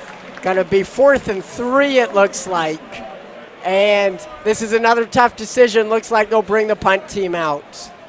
Schoonmaker only has 2 career receptions, make that 3 now. Both of them came in 2019. One of them was a touchdown in Illinois. He had 1 target last week. but it was a short-armed throw by Cade McNamara that found its way incomplete. I think if this situation were in the first drive, you'd see Michigan go for it. But now that they have a cushion and they've broken the end zone. Play the field position game. Yeah, it's exactly. And since their defense is doing so well, I don't even think they're really concerned to put them back on the field. Robbins will punt it away to Dean Ingram. High end-over-end kick. He calls for a fair catch. He'll make the catch at the 5-yard line. A beautiful punt by Brad Robbins puts Wisconsin all the way back towards their own student section. First down and 10 with 9:36 to go here in the second quarter as we enter another media timeout. Absolutely, and this game has been very one-sided. I know Michigan is only up by 10, but on the field, one team is moving the chains, the other team isn't. One team is playing lockdown defense, the other team looks very vulnerable. And in both cases, it's the Michigan Wolverines on top. We look at Michigan's upcoming schedule. We don't want to look past this game and the rest of the second quarter and the second half. However, they do travel to Nebraska next weekend to play in Lincoln against the Cornhuskers before they have a bye, and then they go home to play Northwestern. So it's about a 3-week gap, almost a month, before the Wolverines would have returned to play Northwestern in Ann Arbor. Yeah, and Michigan, I think these upcoming games, this is me speculating as a color commentator, but I would say it's probably their 2 easiest games left on the schedule. You got Nebraska on the road and Northwestern at home. Maybe Indiana could be an easy win. They also go to Maryland. They do go to Maryland, but there's a lot of question marks. It's becoming a tough place to play. Yeah, now not that for Iowa. Now that they well, 5 interceptions isn't going to do you any justice if you're Talia Tagovailoa. I know. But WCBN will be covering every football game this season. So we got Zach Linfield joined by myself, Adam Bressler. You will be covering a handful of games for us coming up. I believe we'll have you. Only away game I won't be at is next weekend in Nebraska. Yeah, so we'll have you in College Park and Happy Valley and East Lansing. So you got all of the road trips. Don't want to get ahead of ourselves, but maybe even the Big Ten championship game. Hate to be the broadcaster who jinxed us, but that is certainly on the mind. You need to find some wood and knock on it immediately. I know. We're in a cement-centered stadium, so that's a tough ask. I see some plastic right here. I see some metal, cement on the ground, but I'll find some wood as soon as I can. But that has to be on the mind of many Michigan fans. They came into this season with low expectations, unranked for the first time to start off the season since Harbaugh's first season as head coach. So very humbling for the Wolverines, and they have just gotten better and better. And if they could win now, and presuming they don't have any trouble in Lincoln or back home against Northwestern, that means they'll go into Halloween weekend in East Lansing. Scary. Up potentially having a 6-0 record. And it looks like MSU may do the same. They might do the same, and exactly. They have Western Kentucky and Indiana. That could be potentially for the Big Ten title game, depending on how things. Hate to get ahead of myself as the team takes the field once again. Following the media timeout, Mertz will drop to throw. Looking downfield for Jake Ferguson. It's complete, and Daxton Hill knocks him down with a good tackle. But that's a great grab by Ferguson for the first Wisconsin first down of the game. Exactly, and what do you know? They pass it, and good things happen. It looked like that might have been a sack or potentially even a safety. We had Michigan number 5 coming out, DJ Turner. From beyond the line, and he almost got a hands on the quarterback on Mertz, but able to get it off in the nick of time and move the chains for the first time all afternoon. Mertz in the shotgun. Hands off. Malusi, he drives forward. He's going to gain a couple of yards before Ojabo and Colson made the stop. 19 yards on that last pitch and catch from Mertz to Ferguson. So Jake Ferguson has 18 receptions on the year for 80 yards and a long of 11. That's now the longest reception of his season. That play alone will put them in the positive offensive-wise. As I was saying earlier, they were -2 yards going into this drive. and finally they got that spark. But Michigan looking to, if they can't get a 3-and-out, maybe a 6-and-out. Mertz in the shotgun has Malusi to his right hip. 2 receivers to the left, 1 up back to the right, 1 receiver to the right. Mertz calls the signals, gets a snap, looks left side. This is Kendrick Pryor, and the 6th-year senior makes the catch, and he's out of bounds at the 34-yard line. It'll be close to a first down, but I think he's short by a yard. That is a very generous spot for Michigan. It looked like he might have reached it out beyond the line, but the ref said he was out of bounds at the time, and that'll bring up 3rd and 1, and you got to think, regardless of what happens, they got to go for it on 4th down. Down 10 at home in the second quarter. If you punt it even on your own side of the field, sign of weakness. Heavy set to the left side of the offensive line for Wisconsin. Hand off, Malusi. He's hit, but not after he gets a first down at the 36-yard line. They needed 1, they got 2, and it was a good push from the big offensive line for Wisconsin. And with that, they move the chains once again, and Michigan's defense is finally having some struggles. And when I say struggles, I wish this were television. It's in air quotes. Because the team is still looking great on defense. They just barely gave up the yard to gain on 3rd down. First down, 10 yards to go for the Badgers. Ball's at the minus 36-yard line, moving from left to right. Malusi gets the handoff. He's going to be stopped by Hinton and Jeter after a gain of 2 yards. It'll be 2nd down and 8. They tried the left side of the line, and it was pushed back very quickly by the Michigan defense. I am perplexed. They finally got success with the passing game, and they're like, I don't know, let's go back to the rushing. And it isn't working. They got 2 yards there. It worked last play because it was 3rd and 1, and they just got barely enough. But on the 2 plays they passed it, they moved the ball a lot. Mertz in the shotgun again has Malusi to his left. Drops, looks to throw into the flat. Michigan defenders racing at him. It's going to be complete to Kendrick Pryor, pushed out of bounds by Turner. Going to be 3rd and 1 once again on Wisconsin's own 45. So deja vu. Shout out Olivia Rodrigo on that one. But it'll be a 1-yard play for the Badgers, hoping to keep this play drive alive as they have their first signs of life of all game. Michigan has the big guys up front on defense. Jeter, Spate, Morris, Hutchinson, and Ojabo. 1 running back to the left of Mertz. He's going to be stuffed. The Michigan defense comes up big. It looked like Aiden Hutchinson was the first in there on Malusi. It'll be 4th down and about 3/4 of a yard to go. Hutchinson is everywhere. You see him line up on the outside. He finds a way to get his hands on the rusher, the first guy.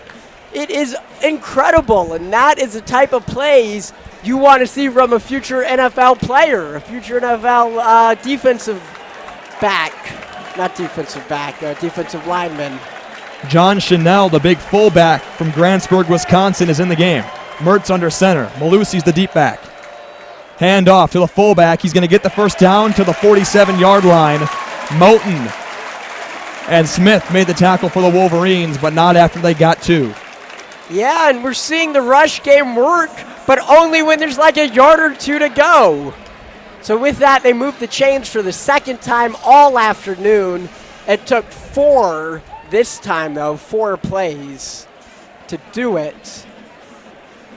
Nearing Michigan territory, ball's at the 47-yard line, moving from left to right. Malusi is the running back. Mertz in the shotgun.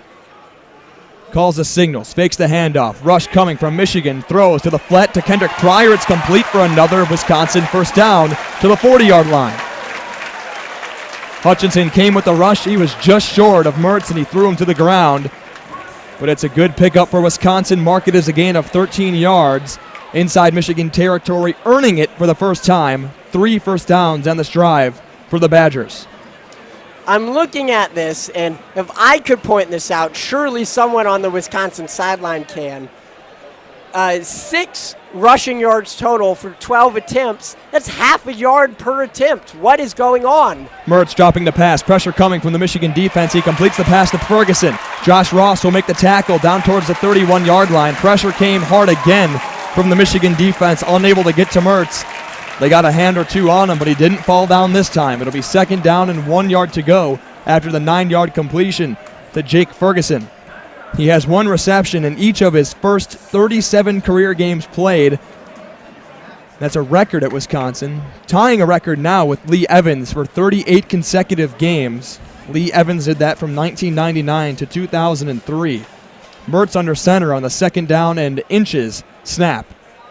I formation, handoff to Jalen Berger. He's going to get the first down, and he's tackled by Josh Ross.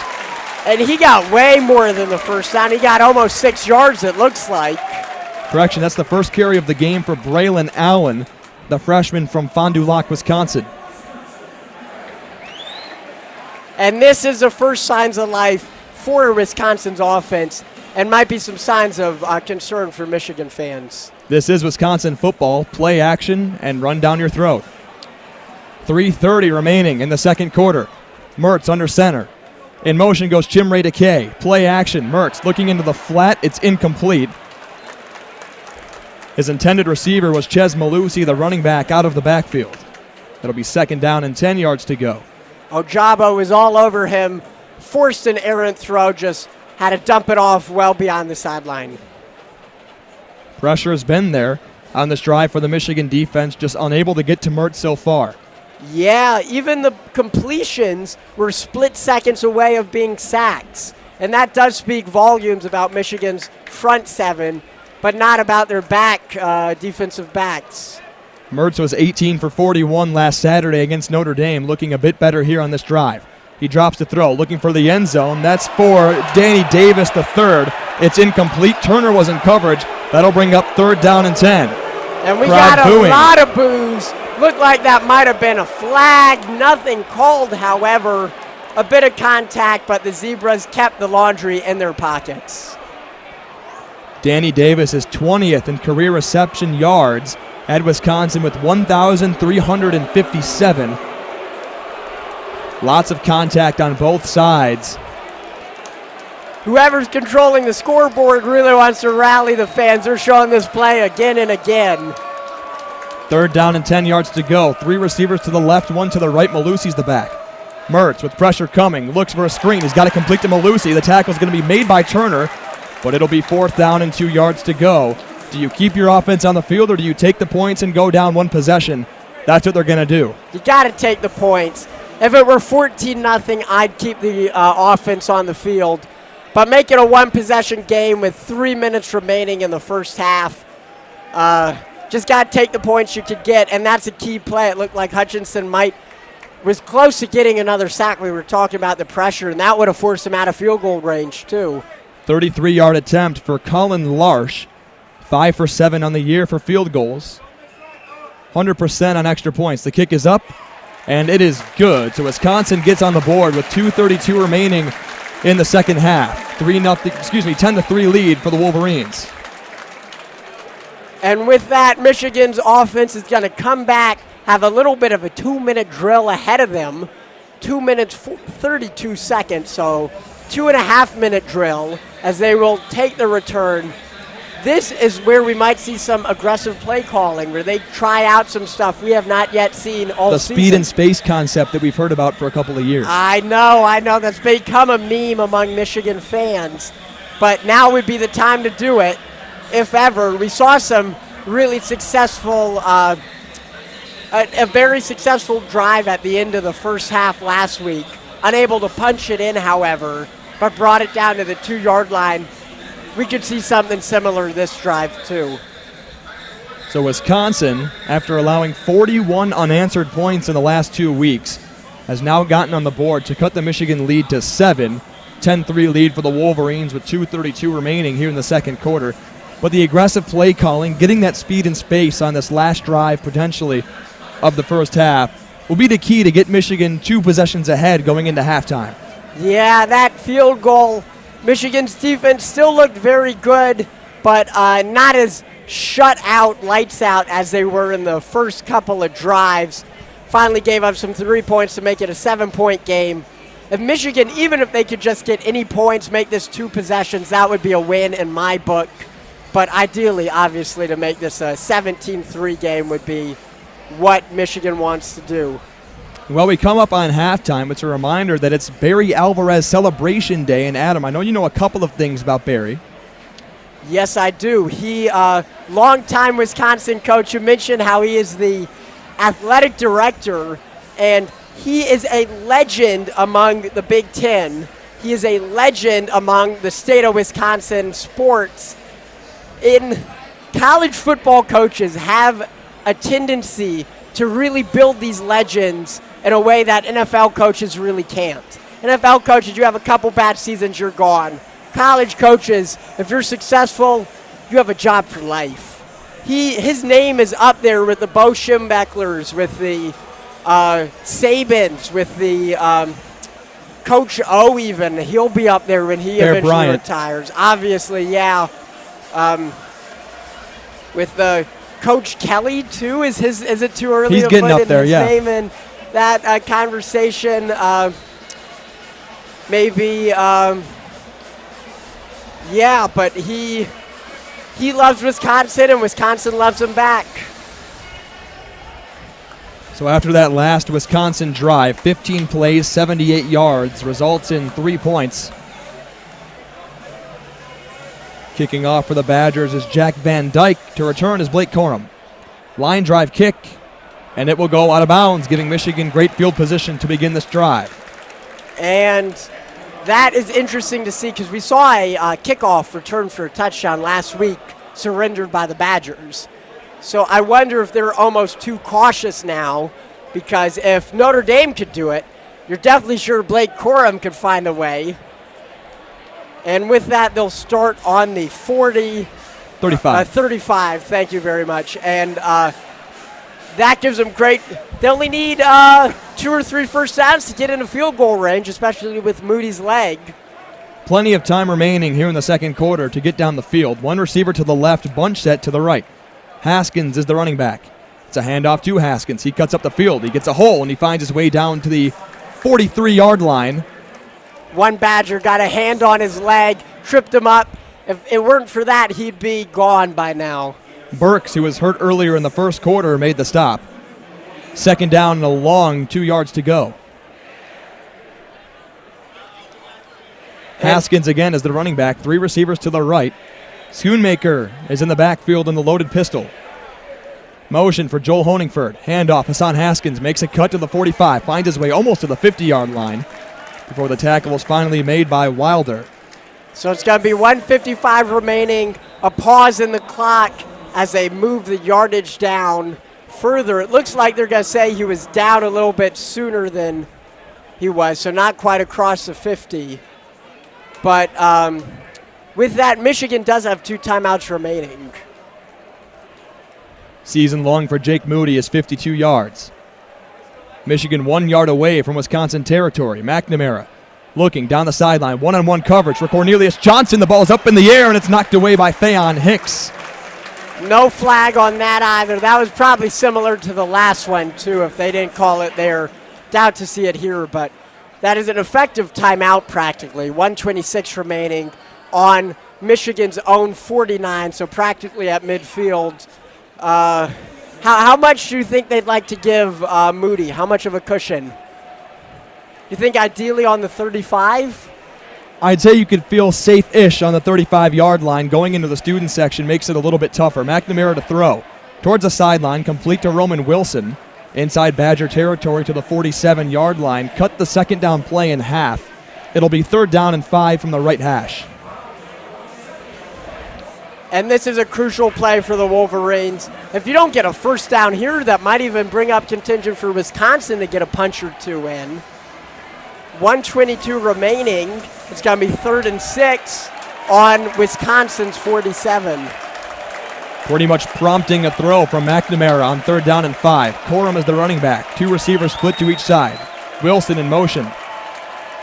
McNamara to throw. Pressure coming. Looks for Mikey Sainer still. It's complete at the 35. He dives down to the 34-yard line. Michigan will get a first down. Clock will stop momentarily. They have 2 timeouts remaining here in the half. 1:17 to go. It'll start ticking here in a moment. And that might be enough to bring it in field goal regardless. So maybe take a shot or 2 at the end zone. McNamara will throw. Looking towards the sideline. It's complete to Eric All, and he gets out of bounds at the 30. Just chipping away at this, saving those timeouts too. and Michigan is making the job easier and easier for Jake Moody. Gain of 4 yards on that last play, but down on the field for Wisconsin is Feyen Hicks, the fifth-year senior from Miami, Florida, a do-it-all guy in the defensive backfield for the Badgers. And it looks like, that'll be an injury timeout. Probably not the worst thing in the world for the Wolverines. Them collect their thoughts, drop a play or two. What do you think the game plan is here now? So they are definitely within the range of the kicker, Moody, but I'm a little bit concerned about leaving too much time on the clock for Wisconsin. If you go for maybe the end zone here, don't make it, have to kick it with a minute left, that still leaves a little bit of a crack open for the Badgers to fight back. And especially with the way they were throwing the football on the last drive, they looked much more efficient than they did on their previous 4 to start the game. McNamara is in the shotgun with Haskins to his right, 1 tight end to the left, 1 receiver left, 2 receivers right. Hand off to Haskins. This will bleed the clock a little bit. He's made contact, and he's down at the 28-yard line. Another bad spot. They're only giving him 2 yards. Probably should get a little bit more. It's going to be only giving him 1. Wow, it's going to be 3rd and 5. The senior from Lake Zurich, Illinois, Sanborn, made the tackle. So it's going to be on the 29, well within, not a chip shot by any means, but well within Moody's range. McNamara has 38 seconds to go in the half. He'll drop the throw. He's got it incomplete to Dalen Baldwin. It was thrown behind him. The play was made by Nick Herbig. 32 seconds remaining, and we'll see the kick team come on out. It will be a 46-yard, almost exactly the one he missed last week against Rutgers. And this time it's on the road, kicking into the student section.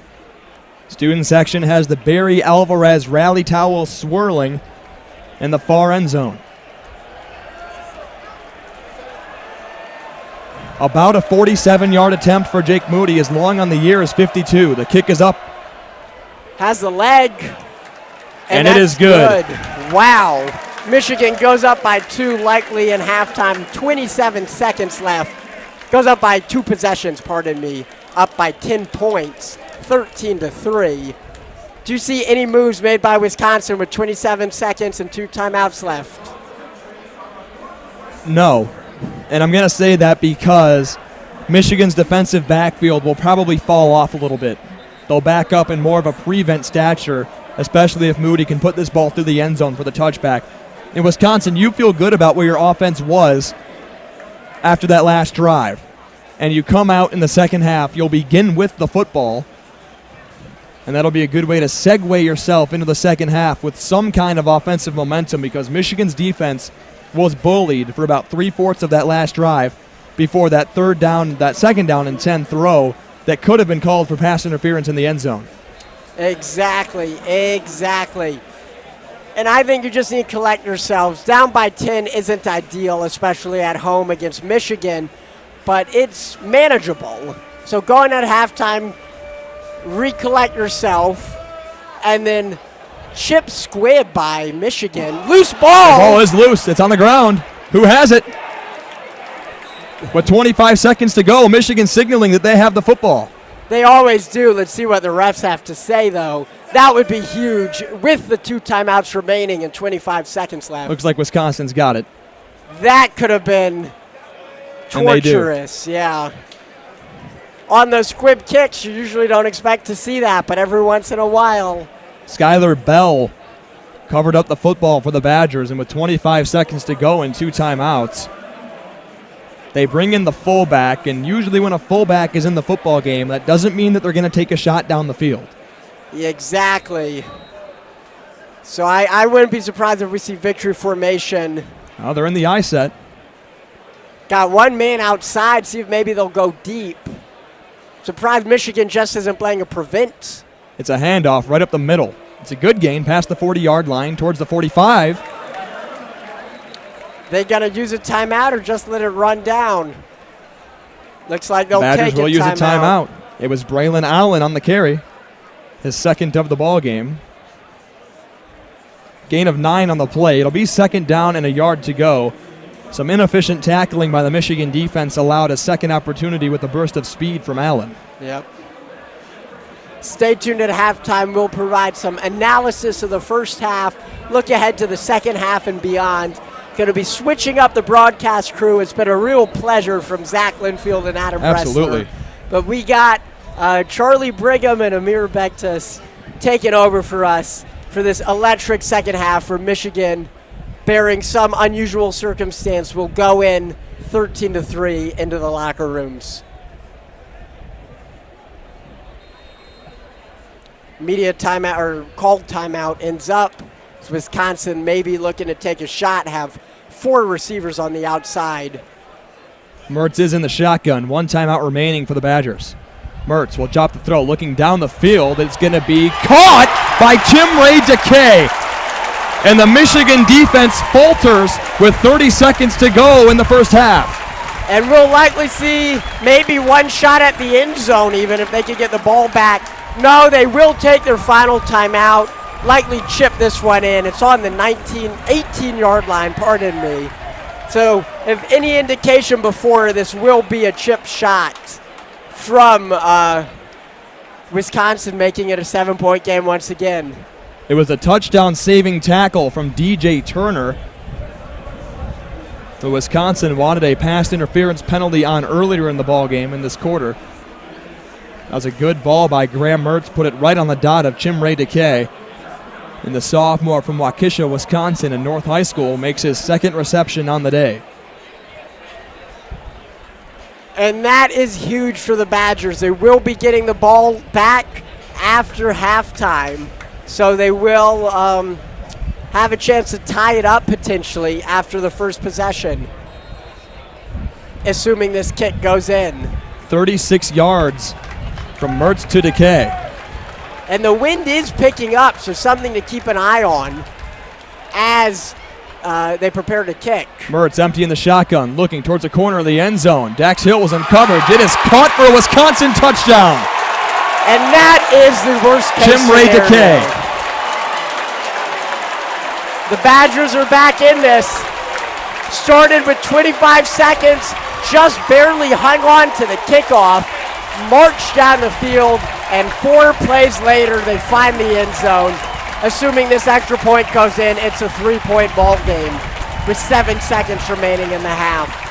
You know, Adam, I wasn't a big fan of the squib kick with a lot of time and 2 timeouts remaining for Wisconsin. And I think you were vindicated by that set of events.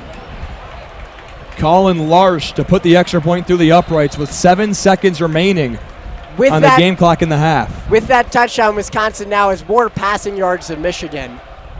Kick is up and it is good. Got to be a 3-point game, and Wisconsin will get the ball back. So you see this in the NFL, the 1-and-1 at halftime. You see the Patriots loving to do that. Wisconsin having their shot coming up after halftime.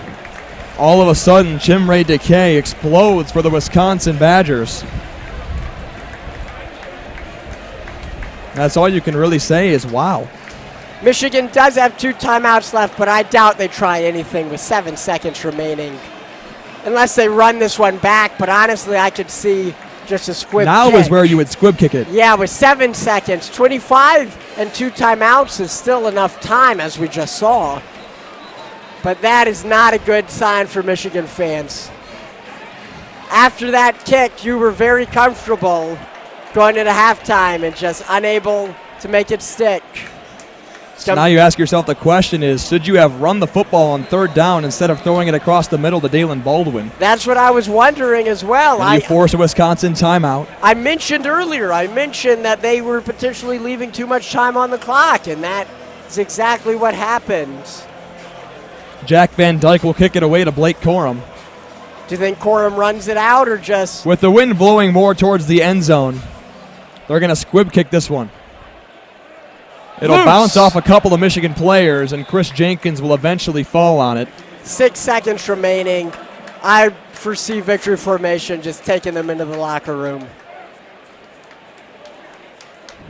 Michigan leads 13-10 A shocking last drive, 3 plays, 63 yards, 15 seconds. Wisconsin went down the field to cut the Michigan lead to 3. Mike McDonald certainly will not like that as the Michigan defensive coordinator. And Michigan comes out in the shotgun. Hassan Haskins as the running back. I would expect a run up the middle. And there it is. Haskins tries the right side, and he's pulled down by Leo Chanel. And no gain on the play. That'll take us into halftime.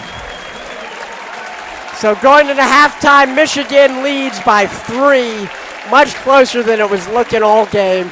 And the Wisconsin faithful are on their feet here in Camp Randall Stadium.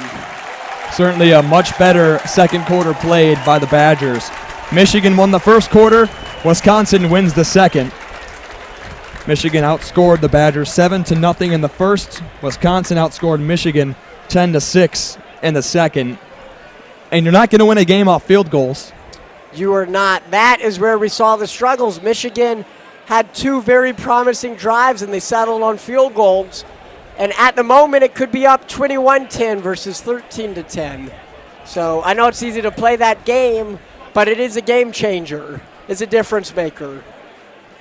When you get the football on a, oh, hey, thank you kind of play, where Wisconsin muffed the punt down towards the own end zone. Michigan got the ball at the 5-yard line and was unable to punch it in with 3 consecutive rushing attempts.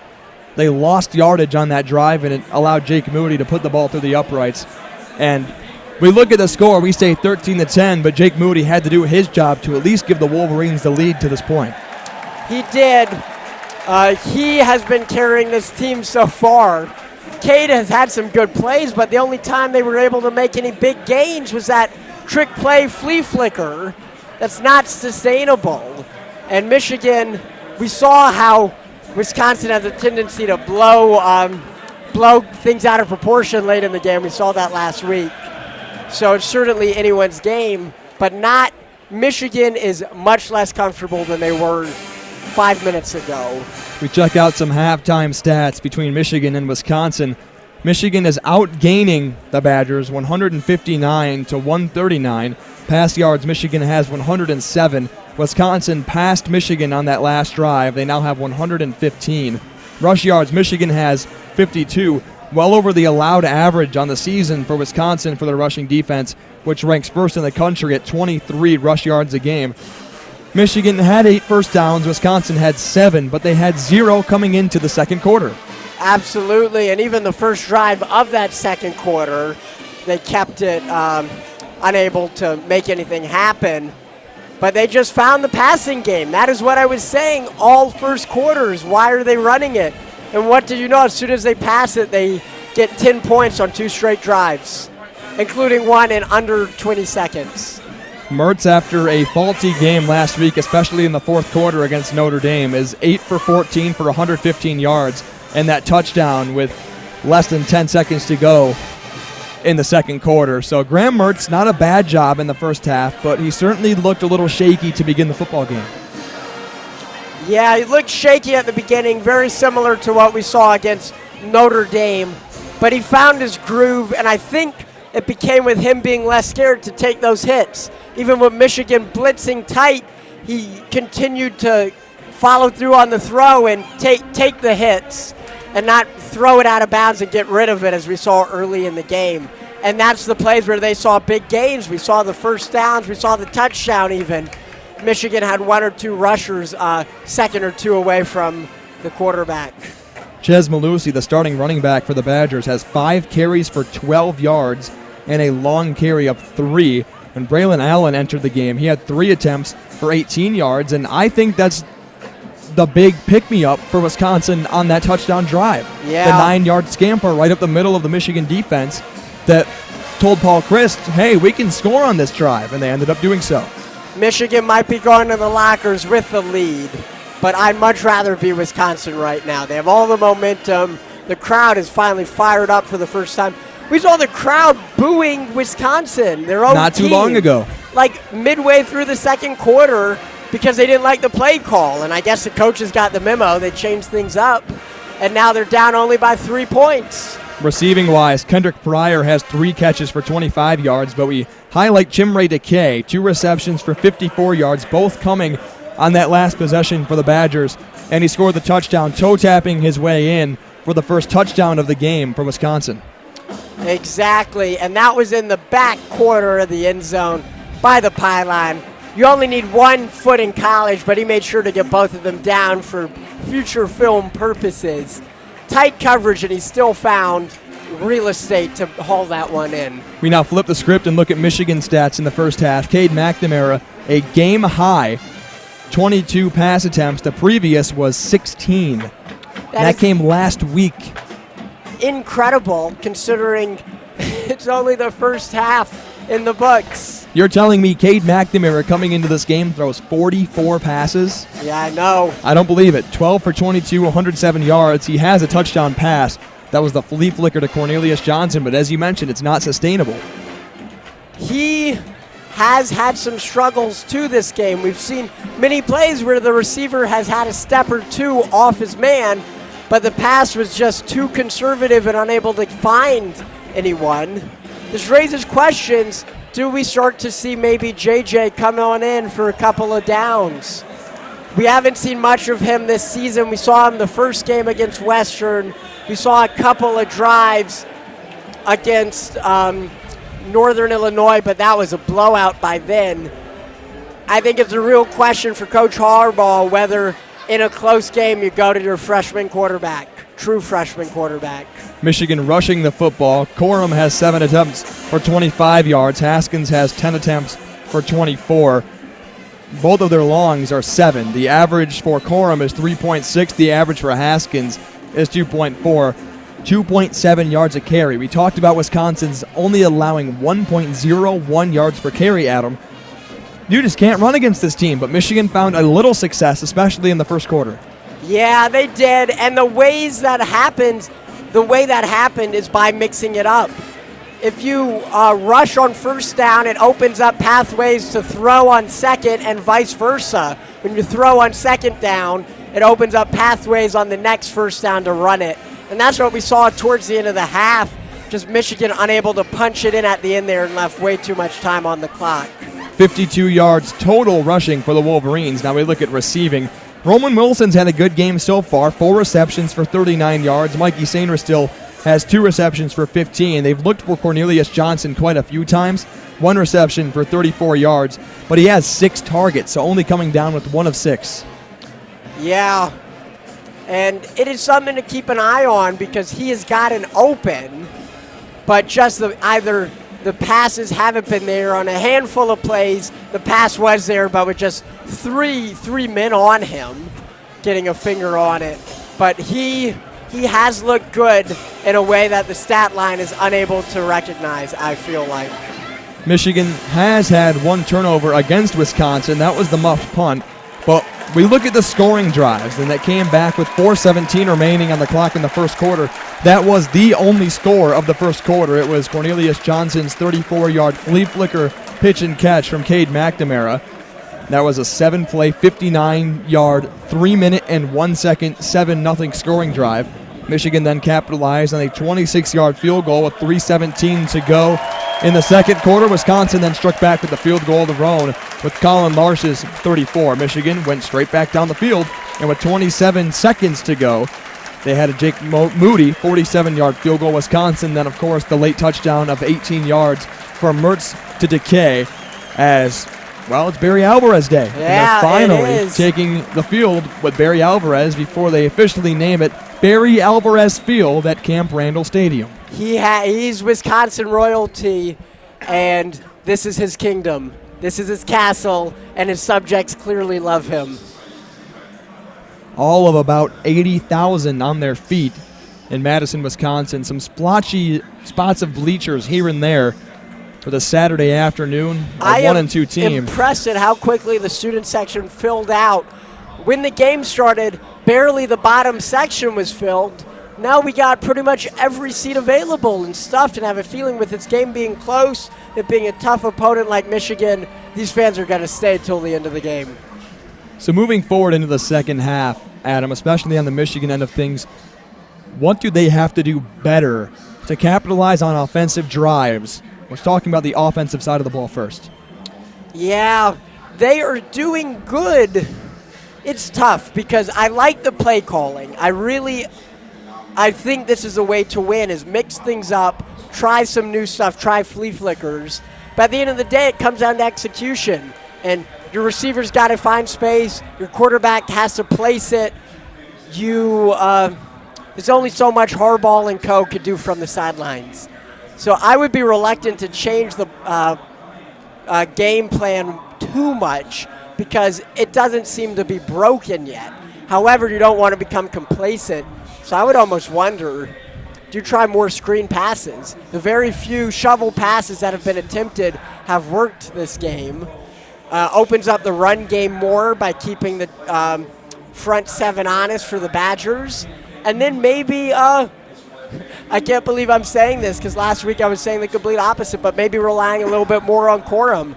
He's found some gaps, kept the ball moving. Don't go to him for 3 straight plays on every drive, but mix him in. Blake Corum is the all-purpose yards leader in the country. Last week was his lowest total of the season, 142 all-purpose yards. Today he only has 33 total all-purpose yards, 0 in the kick return game, 25 rushing and 8 receiving. So I certainly think they need to get him more involved because the Michigan spark that they got was from Corum on a third down and long. Exactly, and that was a pass. Oh, and look at this. They got a new lettering on the field. I just noticed that. Barry Alvarez Field. I'm sure they'll move that by the time game starts, but maybe in the future they will paint that on there. But you're absolutely right. Get Corum in there. There was reason he was in the Heisman contention early in the season, and that's because he's really talented. So make the most of that. We flip the script to the defensive side of the football. Besides the last 2 drives, where Wisconsin acted as the bully on one drive and then aired it out down the field, Wisconsin, they had an efficient time in the second quarter. And they did a great job of moving the football down the field, eventually getting a field goal, then the really quick scoring drive, the touchdown from Jim Ray Decay. So what does Michigan have to do to go back to their ways of not allowing a first down through the whole first quarter against the Badgers? This is annoying, and this isn't what you or any Michigan fans want to hear, but the way to return to that is to pray that Wisconsin returns to the run game. As long as they're passing it, I don't see any easy fixes. Keep the pressure going, but as we saw, Mertz is unafraid to just yeet it quickly and get rid of it, just like Tom Brady. He is unconcerned with getting hit, even after the pass is paying dividends for him. They've got first downs, they got a touchdown, they're moving the chains, and that is how they continue to stay in this. So in terms of a defensive perspective, I say just keep the pressure on, let them make the mistakes, and tight man coverage. No need for zone in this type of game. Wisconsin certainly needs to find a way to win a couple more football games, entering this one at 1-2. If Michigan goes on to win this game, it ends up at 1-3. However, Paul Chryst, since he returned to college football in 2002, his team has made a bowl game at Wisconsin and Pitt, only with the losing record one time. He's made a bowl game every single year since 2002. So as they honor Barry Alvarez, they're looking at the next really big, great Wisconsin football coach in Paul Chryst. Absolutely. You can't say football on Saturdays in Wisconsin without mentioning the Badgers. Even in a state dominated by the Green Bay Packers, this is a true fan favorite. And we are looking at this coaching staff and comparing Paul Chryst to Harbaugh. They have a lot of similarities. Both of them are in their 7th season with their respective team. Michigan, Harbaugh, has 22 losses and 53 wins compared to Chryst. He has 21 losses and 57 wins, so he has 4 more wins and 1 less loss, but very similar coaches all around. And Michigan looking for their first victory over the Badgers in Madison in this stadium since 2001. Michigan is 19-8 all-time here in this stadium. They're actually 21-8 all-time in Madison, Wisconsin, on the road against the Badgers. Exactly. Many of the players weren't even alive last time Michigan won in Camp Randall. That is how dominant of an environment this is. And even with a handful of Michigan Wolverines fans making the trip over, it is fascinating to see this fan experience in person. We'll take a quick look around the Big Ten and around the country before we switch it over to Amir and Charlie. However, Illinois is currently trailing at home to Charlotte. I think a couple of people may have seen this coming. Charlotte's a good football team. They took down Duke, and Illinois has struggled mightily so far this season. I don't think it's that, not to disrespect Charlotte, but honestly, I think it's all about the Illini. They're not the team that they have been in the past, and they are very vulnerable, possibly even the worst in the Big Ten this season. Purdue and Minnesota also duking it out, and the Golden Gophers, a week after forfeiting $1.5 million to lose to Bowling Green by, 4 points, I believe it was, 14-10. They're currently beating the Boilermakers 17-13, so that's some Big West action. Exactly. In the Big Ten this year, just the state of Illinois and the state of Indiana are not doing too well in football. We got the Hoosiers, the Boilermakers, the Illini, the Wildcats. Those are the 4 bottom teams in this Big Ten this season. And as far as the top 25 goes, Georgia is doing a number to Arkansas. It's currently 24-0 in Athens.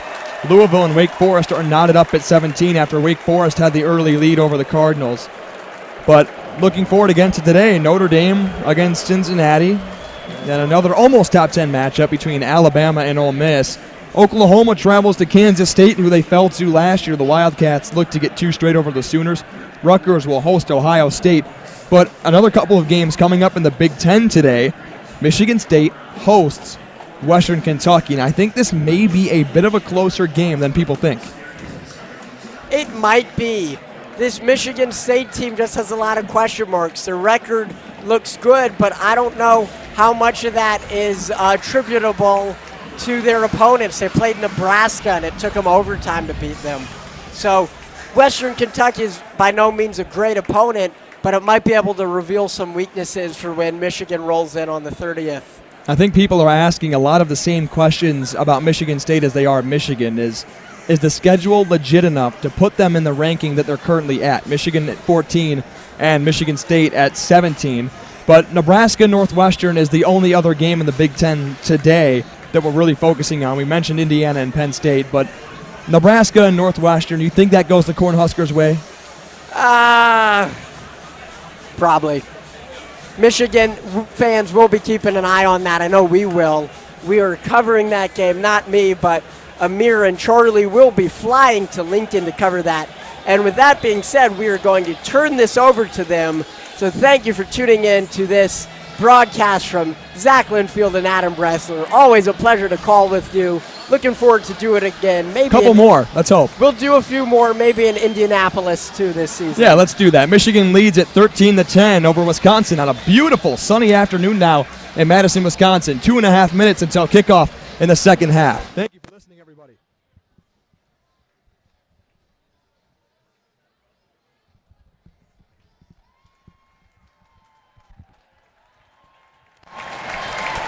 Well, hello and welcome back to Camp Randall here in Madison, Wisconsin.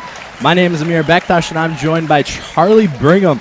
Let's recap that first half. You know, Michigan played a really solid 98% of that game. They forced Wisconsin to wait until that second quarter to get their first down conversion of the game, which was pretty shocking up here, but a solid football. Charlie, what did you see in that first half? I mean, I couldn't have put it better myself. Michigan dominated on the defensive end throughout most of that first quarter into the second quarter. Like you said, not giving up a single first down for a large majority of that first half, and even keeping Wisconsin in negative total all-purpose yards. It was complete domination on the Michigan defensive end to start. Michigan faltered a little bit on the offensive end. We saw them struggle down by the goal line, as my partner Adam Bressler mentioned a few minutes ago, on that fortunate turn of events where Michigan recovered their own punt down inside the 10-yard line. Eventually, after running the ball 3 consecutive possessions, had to kick it through the uprights. I mean, looking at towards the end of the game, like plays like those could be the difference at a contest like this. The game sits 13-10 in favor of the Wolverines as we are 1 minute away from the second half. But leaving points on the board like that could be very devastational.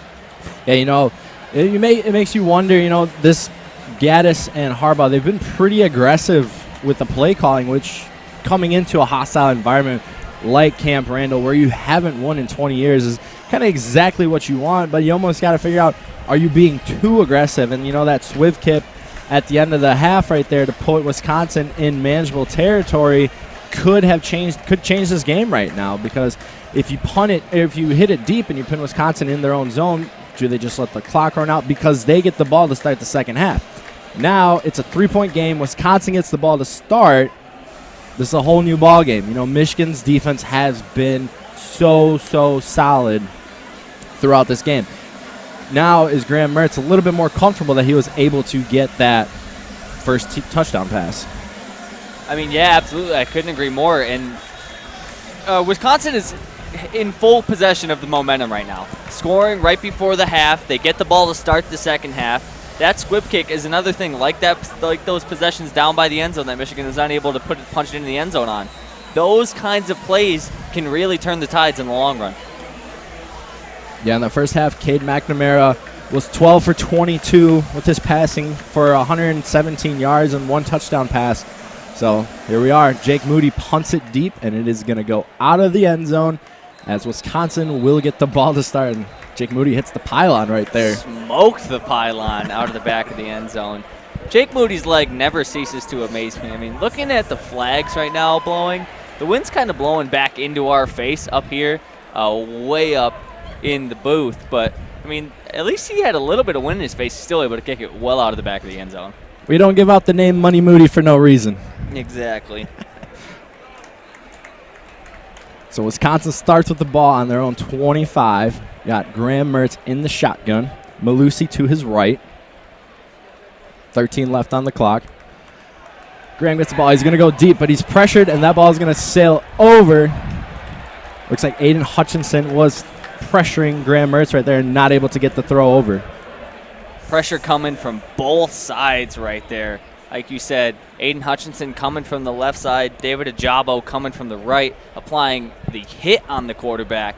But, I mean, this Michigan front seven has just been incredible all year long with, a bunch of names that we're going to hear for years to come going into the NFL. Yeah, the pass was intended for Pryor right there, but, like you mentioned, pressure from both sides. Now Graham hands it off to Malusi. Malusi is stopped at the yard, gets 1 yard right there, and they will be 3rd and long. Wisconsin's been in that type of territory this whole entire game is what it seems like.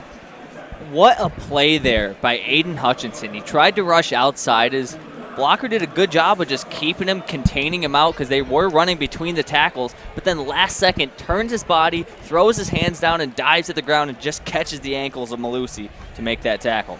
So 3rd and 9 here. This is going to be really a big tone-setting type of play for Michigan. Can they get a stop right here?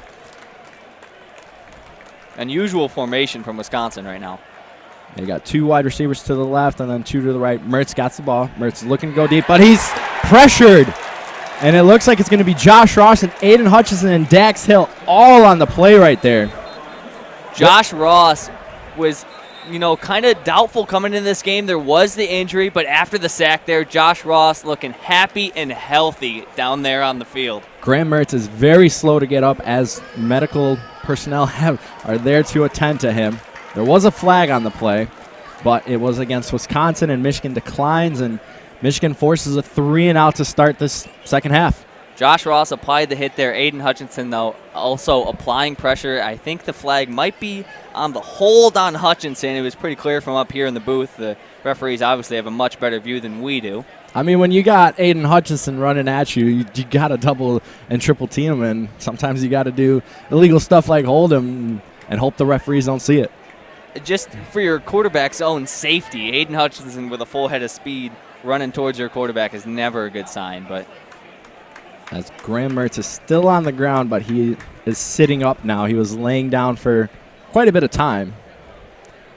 Penalty comes in. It was actually on Wisconsin for illegal formation, so no hold called, but the penalty will be declined anyway. It'll be 4th and 9. Graham Mertz is up and walking off the field. There's no other quarterbacks warming up at the moment, so most likely we will see Mertz stay in this game. But how big is that for Michigan after that first half, where they let Wisconsin back into this game to force another 3 and out?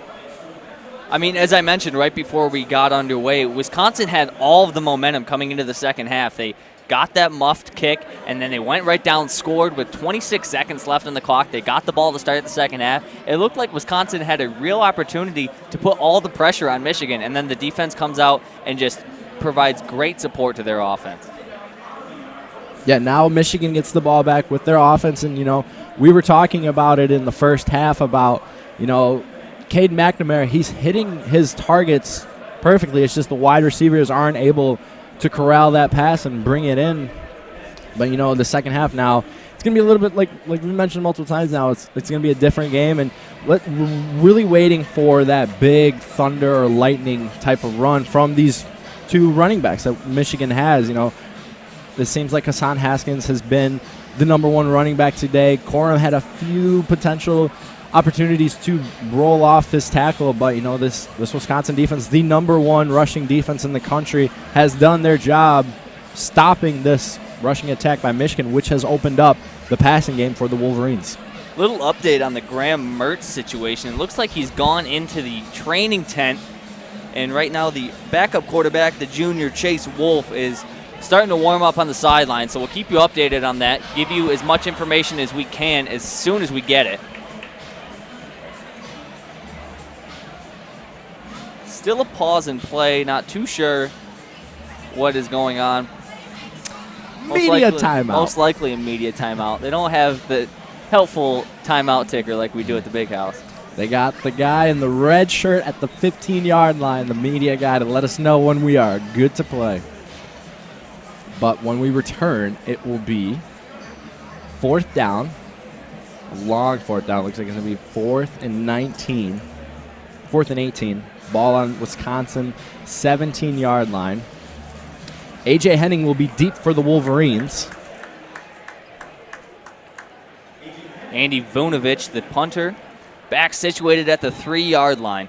He's been pretty busy, hasn't he? Punt is up, and it is away, and it's a good one here as A.J. Henning retreats back. No fair catch. He's going to bring it out. He breaks away from a tackle, but right away, but he's going to get away from that one. A.J. Henning out to the Michigan 40-yard line. There was potential right there for A.J. Henning to break away from that tackle. I mean, that's exactly what you want from your punt returner. A smaller, quick guy like A.J. Henning. He's the perfect build for a punt returner and playing that slot receiver position, breaking tackles, making guys miss, had potential for the big play. So, an update right here. J.J. McCarthy has checked into this game. Could this be for one play, or could Harbaugh be going into his bag of tricks? Nonetheless, J.J. McCarthy has checked into the game for the first time with Hassan Haskins behind him. J.J. gets the ball, hands it off to Hassan. Hassan up through the middle. He's going to get about 5 yards out to the Michigan 45. Bringing in J.J. McCarthy just opens up the playbook in all sorts of ways. And now Wisconsin really has to respect the pass. I mean, you don't switch quarterbacks to come in and run the ball. You bring in a new quarterback, especially with a guy with as much talent as J.J. McCarthy, highly touted, one of the top recruits in the country coming into this year as a freshman. It'll be very interesting to see the play. So J.J. is going to hand it off to Hassan, who stopped at the line of scrimmage. Maybe gets half a yard right there, but as you mentioned, J.J. checking into this game for the first time. Cade McNamara, there he is. They're going to check back out. Cade checks back into the game. It makes you wonder, what was up with Cade? Was he injured? Was Harbaugh just not feeling it? I mean, he had a okay first half. In a Big Ten competition, you got to use all the smoke and mirrors that you can. If throwing J.J. McCarthy out there for a play to hand the ball off is enough to distract Wisconsin and allow a guy like Hassan Haskins to take the ball right up the middle for 4 yards, you got to do what you got to do. Cade gets the ball. No running backs behind him. Looks deep. Pressure comes. Breaks away from the pressure. Cade's going to try to run for the first down. Gets to the 50, and he's just going to be just short. 1 yard short. Do we see Michigan try to go for it on 4th down like they've been going in the first half right here. I mean, we saw Michigan really aggressive early, going for 2 fourth down conversions rather, in their first possession of the game. The offense is out there on the field. They are keeping the offense out there. Donovan Edwards checks out of the game. Hassan Haskins comes into this game. The ball is on the 50-yard line. So you got Cade, Hassan to his left, 2 wide receivers as A.J. Henning checks in. Cade gets the ball, hands it off to Hassan. This is going to be a close one. And see where the spot is. It looks like he's going to just barely get that first down as the chains are moving. So Michigan, Harbaugh, they've been aggressive with their play calling. It has paid off so far for them, and Michigan offense looks to continue to roll. Yeah, this Wisconsin run defense especially has been just suffocating to this Michigan offense. The running backs haven't been able to do really anything that they wanted to, but it's kind of reeled back a little bit on 4th downs, which is really counterintuitive if you're Wisconsin, but very beneficial if you're Jim Harbaugh and the Michigan Wolverines. First down, ball on the 48 of Wisconsin. Cade gets the ball, hands it off to Corum. Corum goes right up the middle, and he's met by multiple Wisconsin Badgers, and lucky they didn't lose any yards on that one. Now, Michigan yet to go to the air so far in the second half. We saw them take a shot early. First play of the game, they had a pass for about 30 yards down the field, fell incomplete, but that just really set the tone for this game, that Michigan wasn't going to come out and just try to smash it down their throats.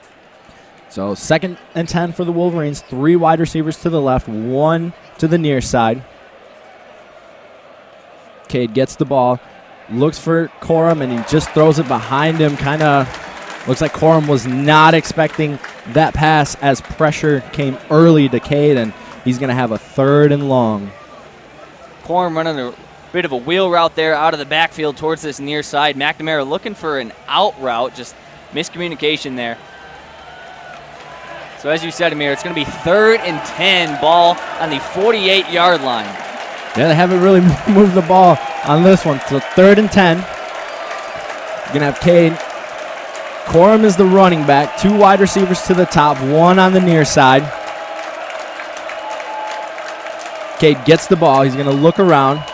He's going to go deep. He's going to go to Wilson. Wilson could go up and get it, and he catches it. Wilson comes down with the ball on the 10-yard line. Roman Wilson. What a grab from Roman Wilson. Ball was left short. Wilson had him beat deep. Ball was thrown short. Great athletic play to turn his back, go up and over the top of the cornerback Caesar Williams, and bring it down. Fantastic catch by Roman Wilson right there. Was there a little bit of contact? Doesn't matter. Roman Wilson goes up and comes down with it. Credit to Cade McNamara, too. He stood in there and took a shot to deliver that ball down the sideline. 1st and goal. Cade hands it off to Corum. Corum's going to go up in the middle, breaks away from a few tackles, and he's going to get about 4 yards on that one. Michigan offense moving their way down, 2nd and goal. Michigan rushing yards, keeping it on the ground. They're up to 63 yards now on the ground, doing a little bit more through the air for 155 yards. So 2nd down, ball on the 6. 2 wide receivers to the top. Corum is the back. Let's see if they can get the tight ends involved on this play. They've been pretty quiet this game. Cade gets the ball, hands it off to Corum. Corum's going to go up the middle. He's going to make it all the way to about the 3-yard line, it looks like, where they're going to mark him. And we're going to have a 3rd and goal for the Wolverines. Michigan knocking on the door here. We mentioned before that play where they recovered their own punt and had great field position to start. They were inside the 10-yard line, but were unable to punch it in the end zone and had to settle for a field goal. Now, while 3 points are nice, it's much better to get 7 on the board as J.J. McCarthy checks back in. How about that? Harbaugh switching it up with the quarterbacks. So, as you mentioned, J.J. checks into the game. Hassan Haskins is behind him. J.J. gets the ball. He's going to hand it off to Hassan. Hassan breaks off tackle. He could be right on the goal line. It depends where they mark him. But it looks like they're going to mark him short, about on the half-yard line. He was stopped about at the 1-yard line, rolled off a couple tackles to make it to that half-yard line. Now we're going to have a 4th and goal on the Wisconsin half-yard line. Michigan knocking on that door. Michigan going no huddle here. No huddle. You got J.J. staying in the game right now. Could we see a quarterback sneak for the true freshman? That's exactly what we see as JJ keeps the ball and Hassan pushes him in, and it's a Michigan touchdown. JJ McCarthy with the quarterback sneak. How about that? The true freshman coming in, using his size, 6'3", 200 pounds, to push that ball into the end zone against that tough Wisconsin front seven. Put 6 more points on the board. How about that? You know, it was mentioned in this week, would we see J.J. McCarthy, and the coaching staff was like, not going to happen. We're not going to throw him into this. Wisconsin's such a hostile environment, but the true freshman comes in, quarterback sneaks, and puts 6 on the board as Jake Moody looks to add an extra point for the Wolverines. Extra point is up, and it is good. Money Moody with the extra point as the Wolverines extend their lead. 20-10 over Wisconsin. 8:26 left in the third quarter. Michigan pulling out the big pink eraser and undoing their mistakes that they had to end that first half. Gave Wisconsin beautiful field position, allowed them to go down and score, and had to kick the ball right back to them to start the second half. But the defense came to play. Forces Wisconsin to punt, and then Michigan just puts on a clinic on the offensive first drive of this half, marches their way down the field, due largely in part to that incredible ball down the sidelines from Cade McNamara to Roman Wilson. So J.J. McCarthy checks in and punches it in for the... That last drive was 11 plays, 59 yards, and it took 5 minutes and 29 seconds off the clock. You couldn't ask for anything better for the Wolverines. You do exactly what you're supposed to do on the defensive side of the ball. You'd stop Wisconsin, force a 3 and out. You get the ball, and you put 7 up on the board. Yeah, I couldn't say it better myself. Out there on the field right now, just looking down, I do see junior quarterback Chase Wolf taking some reps and warming up his arm. Looking down there, I can't seem to find Graham Mertz, so we might see Wolf checking in here. Flashback to the end of last drive. Mertz took a nasty hit. Clean, but very hard hit on the ball where he tried to deliver down that far sideline, and he was on the ground for a while. The training staff made sure to rush right over, so we hope the best for him. Yeah, you had 3 players on that one, Aiden Hutchinson, Josh Ross, and they were on it. Hard to ask for much more than that. Immediate timeout. Give you a quick recap of the score. Michigan currently sits with a comfortable 10-point lead. It's 20-10 here from Camp Randall. The Wolverines, after an impressive offensive start to this game, slowed down a little bit, and Wisconsin did the complete opposite. They couldn't seem to score to start this game, couldn't seem to even move the ball forward at all. At one point, they had 0 first down conversion, or zero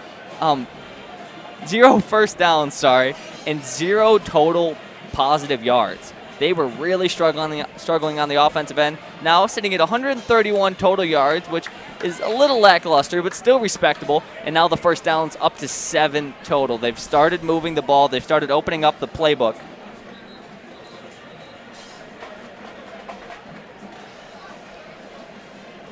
So we'll kick the ball back off to Wisconsin.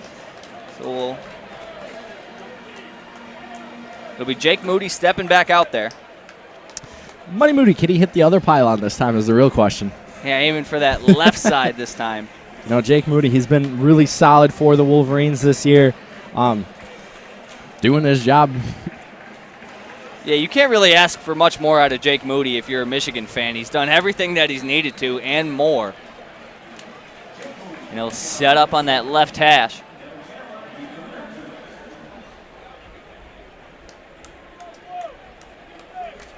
Moody takes his pacing steps, now sitting comfortably on that Big Ten logo, checks with his men, and here it is. The kick is off. It's not going to make its way into the end zone, but we're going to have a fair catch by Wisconsin. Here's some boos from the fans. Yeah, the fans not really happy by that play call right there, but it looks like Graham Mertz will not come in for this drive, and the junior from Cincinnati, Ohio, Chase Wolf, is going to check into this game. The 3-star recruit coming in. Can he give the Badgers some burst of energy right here. You know, Graham Mertz really struggling up until this point of the season with 6 interceptions, and they're going to go with the new quarterback, Chase Wolf, now. So Chase Wolf under center. He's going to hand it off to his running back. He's going to go up the middle, breaks it off. It's Malusi. Malusi's going to make it out to about the 31-yard line. It looks like Josh Ross was on the tackle for that one. Nice run there by Malusi. Good job by Wisconsin. That's a smart play call, putting in your backup quarterback. First play, just let him get one or two plays under his belt before you try to go to the air. Let him just situate himself. Let him just get accustomed to the game and kind of adjust to the pace. Again, we do hope that Graham Mertz is okay. So far in this game, he was 8 for 15 and for 115 yards and a touchdown before he got hurt. Wolf under center now, sends a man in motion. Hand off to Malusi again. He's going to go for about 4 and then taken down just short of the first down marker. It'll be interesting to see where this ball is spotted. Yeah, it's going to be 3rd and 1 for the Wisconsin Badgers right here. Can Michigan force the 3 and out? We saw a lot of that early on in this game. It was becoming a trend just watching this Michigan team come out there, 3 plays, and then send out the special teams unit to return the punt. So Malusi's going to go under center. You're going to have 2 running backs behind him. Tight end checks into motion. Malusi hands it off to the fullback, and the fullback is stopped at the line of scrimmage, but that second burst of energy is going to get Wisconsin the first down. Chanel, another huge conversion. We've seen him have now, that's his 2nd carry of the game, but both of them for positive yards and both of them to move the chains, doing exactly what a fullback should, lead blocking and doing all the dirty work. Yeah, Michigan defense is probably pretty well rested out there. So you got Wolf staying at quarterback. Malusi's the running back to the left. 2 wide receivers under Malusi. Wolf hands it off to Malusi, and he's stopped at the line of scrimmage. And anything, if he loses more on that one, he is met by Hill Green on for the tackle. Michigan all over that one. Nakai Hill Green just coming in from the left side to clean things up. But this Michigan front 7, I mean, we can't commend them enough. They've been incredible all year long. So 2nd and 10 as the sun is really starting to come out now. We're approaching the 6-minute mark. Wolverines up by 10. 2 men split out to this near side.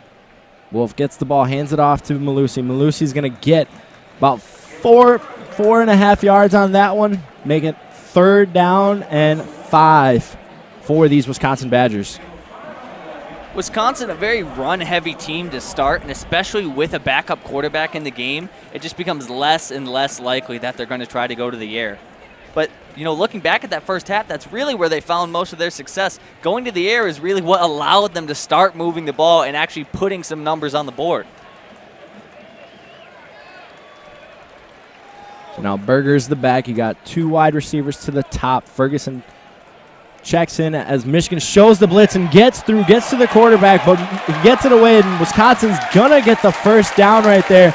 Michigan showing the blitz on that play as R.J. Moten comes in, but Wolf is able to get away the ball. I mean, that's just a perfectly executed screenplay there. Michigan came through pretty much untouched, exactly by design. Wolf opened up his hips and hit his man in the flats for the screen. I mean, that's just textbook. Yeah, Chase Wolf, you know, it's not ideal to be forced into this type of game, coming in cold to take over for the starting quarterback, but he is moving this offense right now, doing exactly what Wisconsin wants to do. So Wolf gets the ball. He's going to drop back in the pocket, but Aiden Hutchinson's right there as he flings it away. Could we have an intentional grounding? Referees are talking it over. Doesn't look like there's going to be a flag for that one. Aiden Hutchinson came through untouched on that one, and Chase Wolf just said, "What's up, dude?" and just threw it away. Looks like, I guess, Wolf got just outside of the pocket. But like you said, backhand, like almost an option flip to just throw the ball forwards out of bounds. Great play by Chase Wolf to get rid of the ball and avoid the sack, but questionable call there. So 2nd and 10, Wolf in the shotgun. Wolf steps back and blitzed again. as it's Dax Hill comes through untouched, and Chase Wolf just has to get the ball away quickly before Dax Hill could get the sack. I mean, you look at Dax Hill throughout his career, he's been a keystone in this Michigan defense and really just showing his strengths there. 6 foot tall, 190 pounds, and fast as anything. Comes off the edge, like you said, untouched and providing the pressure on Chase Wolf. So 3rd down and 10, ball on the Wisconsin 49. Wolf gets the ball. He's going to step back in the pocket again. He's going to look to go deep, and it's caught. But he loses it as Dax Hill gets a hand in there. The intended receiver for Wisconsin was Tremere DK. DK had the ball in his hands. Like you said, Dax Hill doing a great job coming across his body, putting a hand on the ball so the ground forces it out. I mean, you can't fault anybody there. That play is strictly just broken up because of the incredible defensive play of Dax Hill. Chase Wolf made a nice read, put the ball where he needed to. DK did a great job getting his hands on it, but just good offense, better defense there. Couldn't have said it better myself. How about this coaching staff right there with the play calling so far? So A.J. Hunting back deep to receive the ball. He's going to do a fair catch at... I think A.J. Hunting kind of confused all of us right there as he kind of gave like a little bit of a fair catch signal, but he wanted to go away with it. But Michigan will take over on their own 10-yard line. The Wolverines up 20-10 over Wisconsin. 4:33 left in the third quarter. A.J. Henning kind of kicking himself there. You saw him, the confusion that you mentioned, start to motion for a fair catch and then realized, oh, I've got room to run, and tried to kind of just tuck it back in, pretend like he didn't do it and return it, but the referees, very good job just being on top of it there. So as we go to another media timeout, it'll be interesting to see who Michigan sends out there. J.J. McCarthy looks to be in the huddle right now, as we can see from up here in the booth, so could potentially see the true freshman back out there again. Led Michigan down the field and punched him into the end zone. Most of the yardage on that, though, due to Cade McNamara, the throw down the sidelines, as we mentioned before, to Roman Wilson. But J.J. McCarthy getting the credit there, punching it in. Yeah, the true freshman coming in, and it's a lot of pressure on you, just having the true freshman coming in. But going back to Wisconsin's most recent drive right there, 9 plays, 24 yards, only had the ball for about 3 minutes and 53 seconds, and ended up with a punt.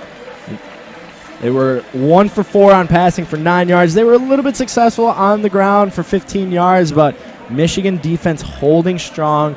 You know, with those blitzes, you had Dax Hill come through, Aiden Hutchinson. You know, Hutchinson's one of those players that we're going to mention at every game this season. He is that next caliber type of player that you have to deal with, and Michigan defense is really, really clicking, and that's exactly what you want, is you want to have your defense play amazing football on the road, especially in a hostile environment like Camp Randall. Now, we'll see how these fans do once they start jumping around, as now the student section is almost full. It took them about a quarter and a half to really fill it up, but nonetheless, the students are here. There's still quite a bit of maize and blue throughout the stadium. It's not all red. Michigan fans traveling pretty well. Yeah, totally agree. And back to your point, so much credit goes to that Michigan defense. They're playing really well right now. But if you're Wisconsin, you're just in a very unfortunate situation. Couldn't get anything going to start the game. Finally start to get the ball moving with some great offensive play from Graham Mertz. The ball was finally traveling through the air, and they're moving down the field. They put points up on the board. They put 10 points up in that impressive drive at the end of the first half to punch it in the end zone. And then he gets hurt. First possession of the second half, and now you're, again, just fighting that uphill battle with a backup quarterback against an already very strong defense. I mean, it's just a tough situation to be in if you're the Badgers. So Michigan will start on their own 10-yard line. Cade McNamara is going to be the quarterback. Corum's going to be out to his right as the referees signal that the media timeout is over. So Cade's going to be in the shotgun formation. Cade gets the ball, hands it off to Corum. Corum's going to go up through the middle. He's going to get about 3-4 yards on that play. Blake Corum, the running back for the first one. You know, usually we see Hassan Haskins on there. Yeah, Michigan going with that kind of 1-2 running back attack. Blake Corum and Hassan Haskins. Haskins more of that power back, and Corum getting majority of the carries as kind of the agility, speed guy trying to find open space to run. So J.J. McCarthy's going to check back into this game. Cade goes out to the sidelines. Harbaugh really switching it up here. We're going to have 3 wide receivers to the left of McCarthy. McCarthy gets the ball. He's going to hand it off. Nope, he's going to pull it out, keep it play action. JJ could break out to the side, and he gets the first down right there as he makes it all the way. The referees are going to mark him short at the 19. Michigan hasn't been able to buy a spot today. McCarthy collides with the first down marker, but they're going to say no. It's going to be third and about half a yard. Harbaugh is standing right there on the yard to gain, making sure that the referees know what's going on. But McNamara checks back into this game, so they've each had the ball once. Haskins is the running back right here. Tight end motions in the single, hands it off to Hassan. Hassan breaks away, and he gets the first down. He's going to make it all the way out to the Wisconsin 27-yard line. Hassan's going to want that one back, just getting tripped up just a little bit and taken down. Yeah, I mean, shoelace tackle there. Oh, it just clipped his right knee. Great play coming up and just sticking in the hole. Colin Wilder there. Yeah, Wilder might have saved the touchdown right there. So we get the ball on the Michigan 27-yard line. McNamara, the quarterback. Haskins, the running back. Cade drops back, looking deep. He's going to throw it out to Haskins. Haskins is going to be met by 3 Badgers right there. Makes it out to about the 27-yard line. Nice play there from Cade McNamara. We've seen him go through his read. We haven't really seen him go through his reads so far in this game. That one you could see. Watch his eyes. He goes down the field, sees they're not open, goes to that second level. Roman Wilson was kind of covered on this near side. Finally checks down and hits his man in the flats. Those are the reads you want to go through. We saw him early in this game just trying to go deep whenever he could. So handoff to Haskins as Haskins bullies his way up to the 35.5-yard line. So third down for Michigan, third and short, third and definitely manageable. Probably not four down territory, especially with the 10-point lead and so on your own side of the field. It'll be interesting to see, though, because we've seen Michigan go for these kind of fourth down conversions if it does come to that. We saw him doing first possession of the game. Here's the handoff. It's Haskins, and he's dropped right away.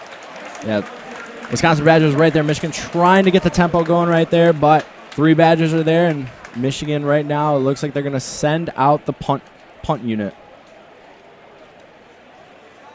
You see the offense begrudgingly coming off the field. They want to go for it on fourth down, but it will be Brad Robbins coming back out. Yeah, I totally agree with this play call right here. I mean, we could also see a fake. I mean, we saw it against Washington, Michigan going with the fake call right there. But with this type of lead right now and your defense doing just such a good job, you punt it away, and that's exactly what Michigan does. Fair catch is signaled at the 18-yard line. That's a great punt there from Brad Robbins. I mean, ball started on the 36-yard line, and he punts to the opposing 18. That's a very impressive kick. So 55 seconds left in the third quarter. Michigan still maintaining that 10-point lead, as I do not see Graham Mertz anywhere on the field right now. So I assume he went back to the locker room to get more evaluations. Colin Wolf Chase Wolf gonna have to step up here. As we mentioned before, the 3-star recruit from Cincinnati, Ohio, gonna have to come into this game and try to take the reins. Michigan still has that 10-point lead, so it's a 2-score ball game. And the rush game just really is not working for the Badgers here. If they're gonna try to advance, or if they're gonna need to advance the ball coming up, they're gonna have to go to the air. So it'll be interesting to see. We saw him deliver a pretty decent pass far down that far sideline into the hands of DK, but broken up by Dax Hill. He's currently 1 for 4 for only 9 yards, but he's shown that he has the potential to make big throws if he needs to.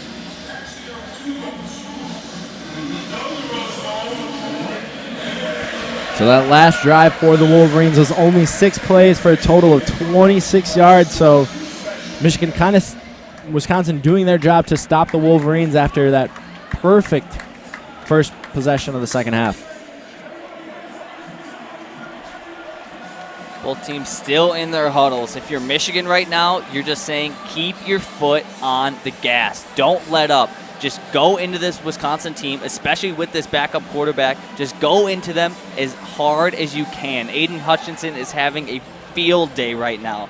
Nobody can touch him one-on-one, and they have to double-team him whenever they want to throw the ball, and that opens up holes for guys like David Ajabo and Donovan Jeter and people like Josh Ross to just come in and just fill those gaps. So the official word on Graham Mertz is he's going to be questionable to return to this game with a chest injury. So we will most likely see Chase Wolf from here on out. Wish the best to Graham Mertz and a speedy recovery. Chest injuries, never fun.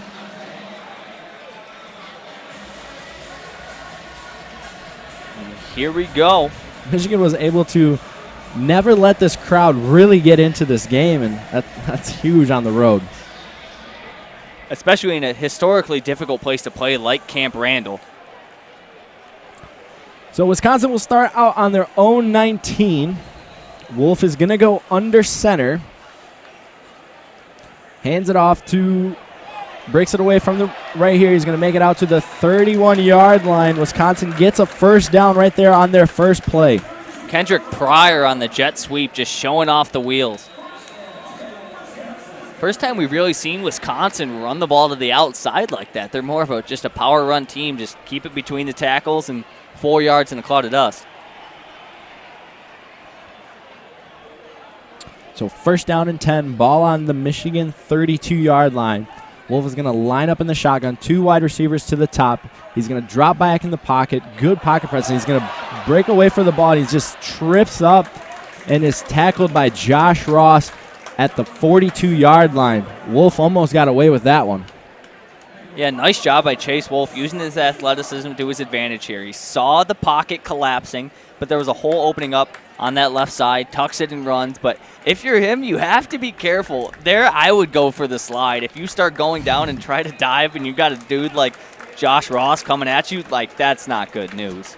Well, we have reached the conclusion of the third quarter. Michigan up 20-10 over Wisconsin. Charlie, are you ready to jump around? I'm ready to jump around. Jump and around. I'm sure the fans here in Camp Randall are as well. I've been waiting for this. It's iconic. It's just as iconic as Mr. Brightside in the big house, Sweet Caroline at Fenway. It's just one of those things.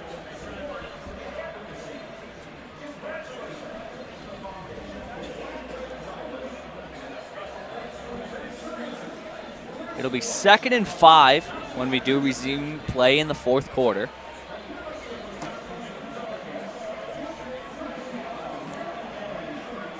Chase Wolf and the Badgers offense will have 15 minutes to do some work. They're down by 10. Michigan up 20-10. Yeah, as you mentioned that, I mean, as soon as Michigan gets that ball back, we're just going to see the Harbaugh run type of game. Keep it on the ground, burn down the clock, and escape with a victory for the first time in 20 years. The Wolverines are 15 minutes away for their first to get away with a win for the first time at Camp Randall. I mean, yeah, if you're the Wolverines, like I said, keep your foot on the gas. That's what you're going for, the first time in 20 years. But also, don't count Wisconsin out of this ball game. At the start of this game, we saw them not able to move the ball, and it just seemed like they had no wind in their no wind in their sails, no air in their tires. They were stagnant. But then all of a sudden, one play, you gain it 15 yards. Next play, you gain 5 more, and all of a sudden you're rolling. You're moving down the field. The Wisconsin offense went from -3 total yards to Graham Mertz having 115 passing yards in the first half. This team can start and stop like that. They are able to move the ball, so obviously, until that clock hits 0, never count the Badgers out. All right, are your legs loose? Being completely honest, no, not at all. All right, well, we're about to jump around. Drove 7 hours yesterday, and they're tight. I feel like Gus Johnson and Joel Klatt when they were here for Penn State.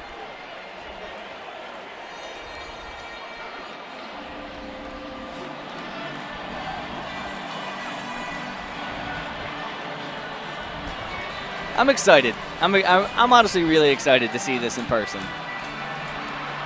We'll even get Bressler to jump around. Oh, Adam Bressler is always down to jump around.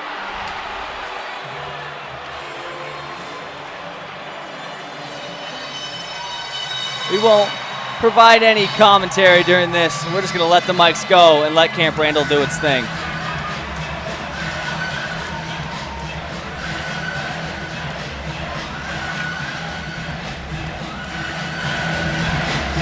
Oh, you got the Michigan team out there doing the jump around, baby. Let's go.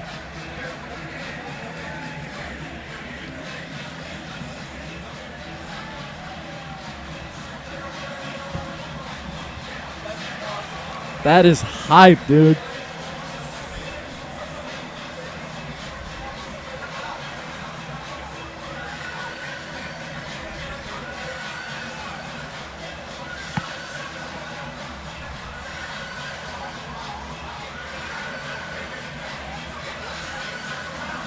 Jump around.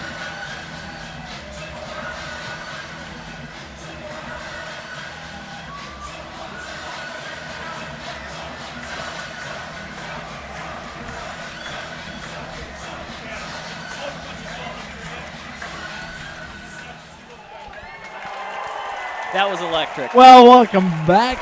That was electric. After we got our legs loose, jump around. Wisconsin's going to have the ball. Literally feel the stands moving beneath us. Well, we're underway here. Hands it off to the running back, and he's going to get a few yards right there, and it's going to be a 3rd down for Wisconsin. You know, that was awesome to see the Michigan bench just jumping around, just fully embracing the jump around. I mean, yeah, you're in Camp Randall. It's one of those things. It's, like I said, it's iconic. It's like Sweet Caroline at Fenway. Like, you've got to experience that.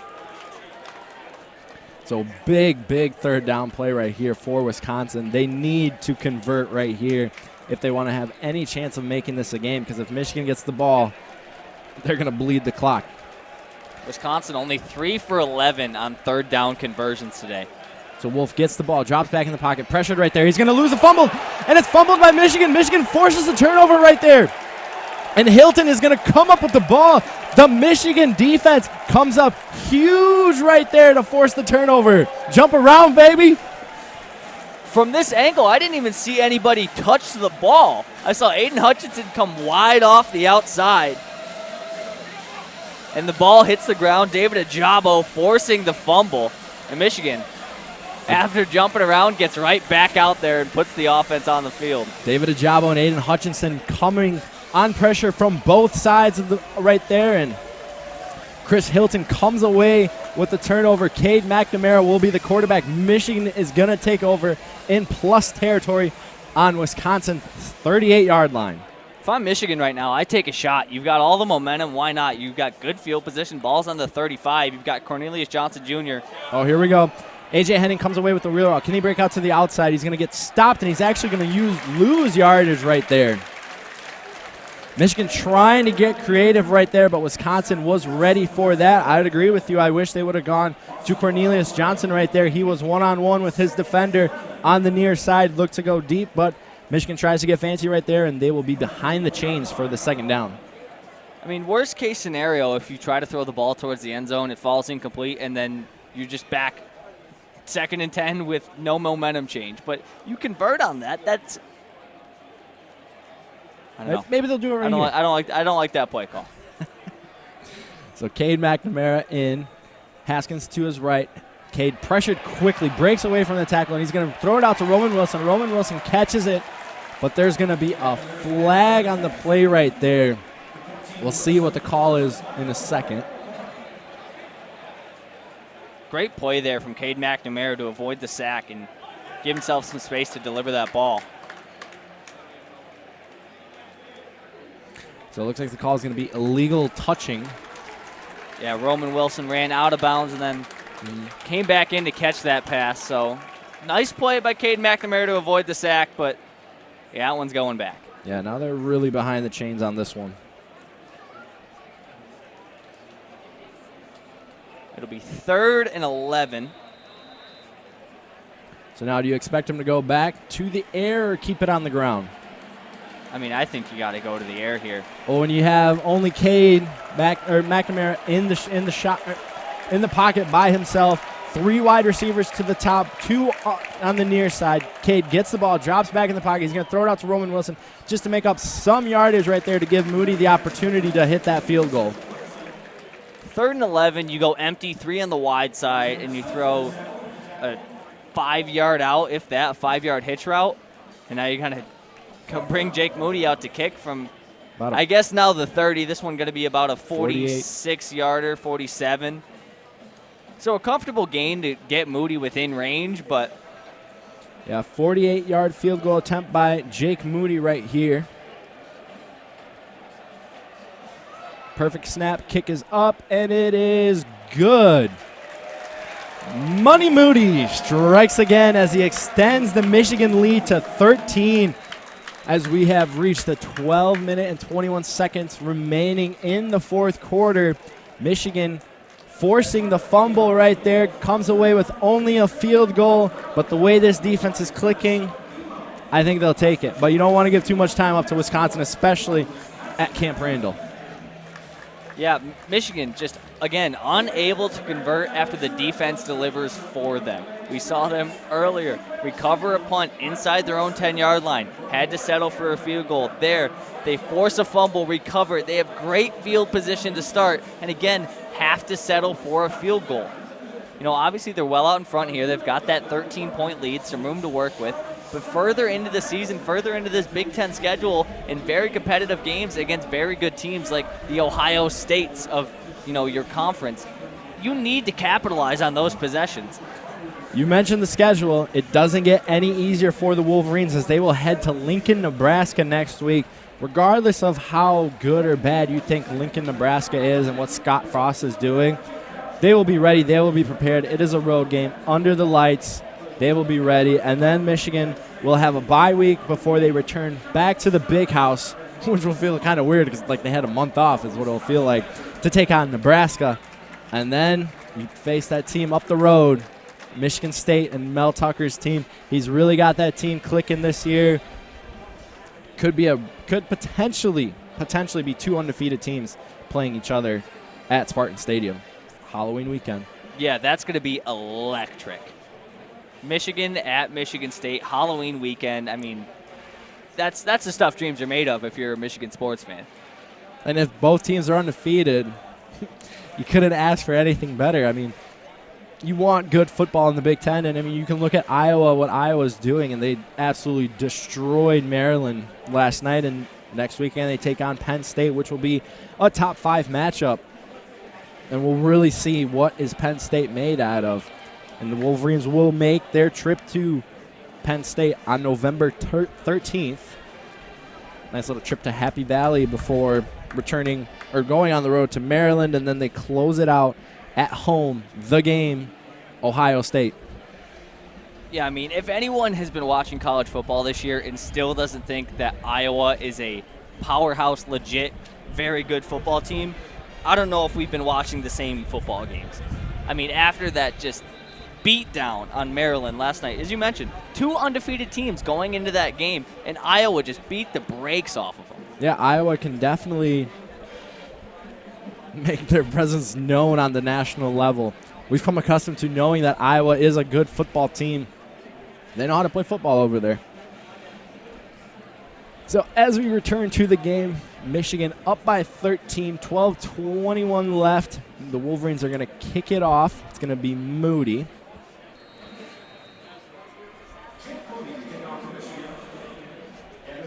Moody going to look to pin him back deep here again. I mean, that's his bread and butter, kicking field goals and kicking touchbacks. And pylons. So kick is up, and it is going to sail out of the end zone just under the goal post. and Wisconsin will take over on their own 25-yard line. Some scores around that are catching our eye. The Georgia-Arkansas game, the Bulldogs up 34-0 over the Razorbacks right now. Yeah, Georgia's look like easily the best team in the country, at least in my eyes this year. Up currently 34-0. That one, a 2 versus 8 matchup. The Razorbacks really struggling. So Chase Wolf will remain in this game. Sounds like Graham Mertz will not return. Chase Wolf drops back in the pocket, looks deep, and is going to be picked off by Daxton Hill.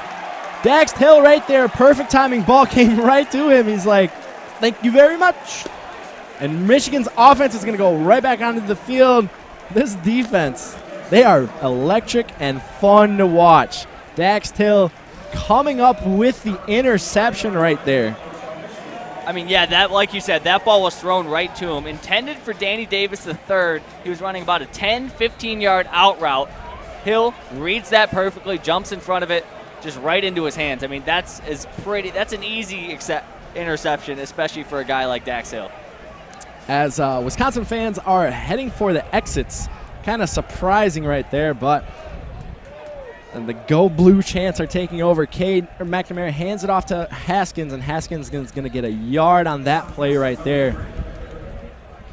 We've mentioned it now 2 separate times. We've seen it on 2 separate occasions. Michigan forces a turnover, and now they need to capitalize. The defense has been carrying them in this game, and especially the past few games, the defense has really stepped it up. In that last game against Rutgers, they kept Michigan's offense in that game. Yeah, that's the one thing Wisconsin's really struggled with is taking care of the ball.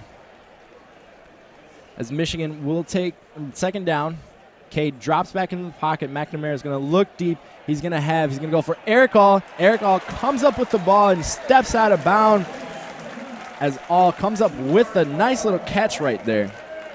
That's the best ball I've seen Cade McNamara throw all day. Great back shoulder throw. Hits All on the sidelines, away from the defender. I mean, that's just textbook. Nick Herbig, the linebacker, trying to cover the tight end All. Just beautiful execution there from the Michigan offense. And a fresh set of downs, ball on the 15-yard line. McNamara, and he's going to hand it off to Corum. Corum's going to go up the middle. He's going to break away from a few tackles, and he's going to make it all the way up to the Wisconsin 13-yard line. He's going to be taken down by Mullins on the tackle right there.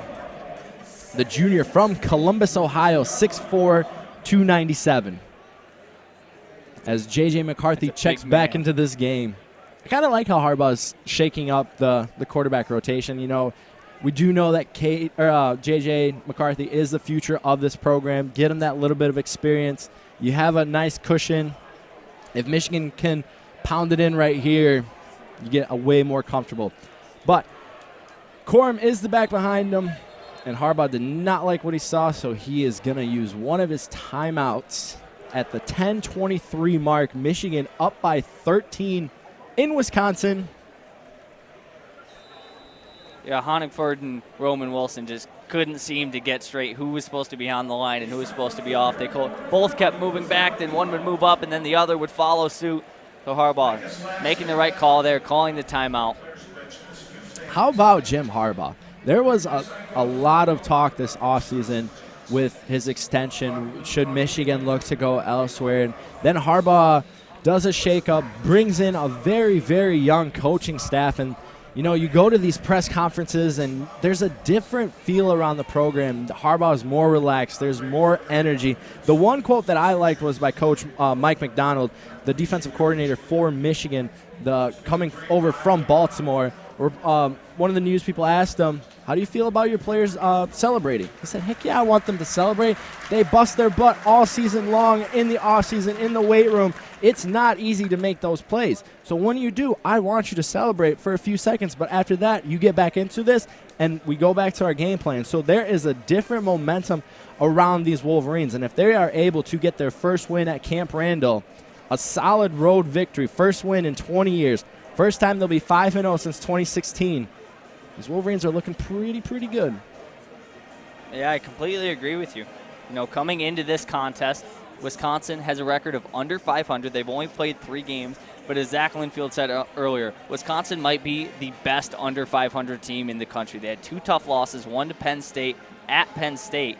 It was here. No, you are correct. It was opening here. weekend. Opening weekend. But still, opening weekend, that's a tough game, especially against a conference opponent, and especially a ranked conference opponent in Penn State at the time. Underranked, too. Yeah, it's very underranked. I mean, last year, 2020, I just throw it out because last year you had Michigan who only had 2 wins, Penn State with the down year, Indiana played fantastic, and then this year they're down. So last year, you can't even account for last year, and now that the fans are back, we're kind of back to that pre-COVID, and Michigan, they're just clicking. It might be the blue pants today. They switched it up. They went with the blue pants and the white tops, where they usually will either go with the maize pants or the all-white. I think the all-white is super clean.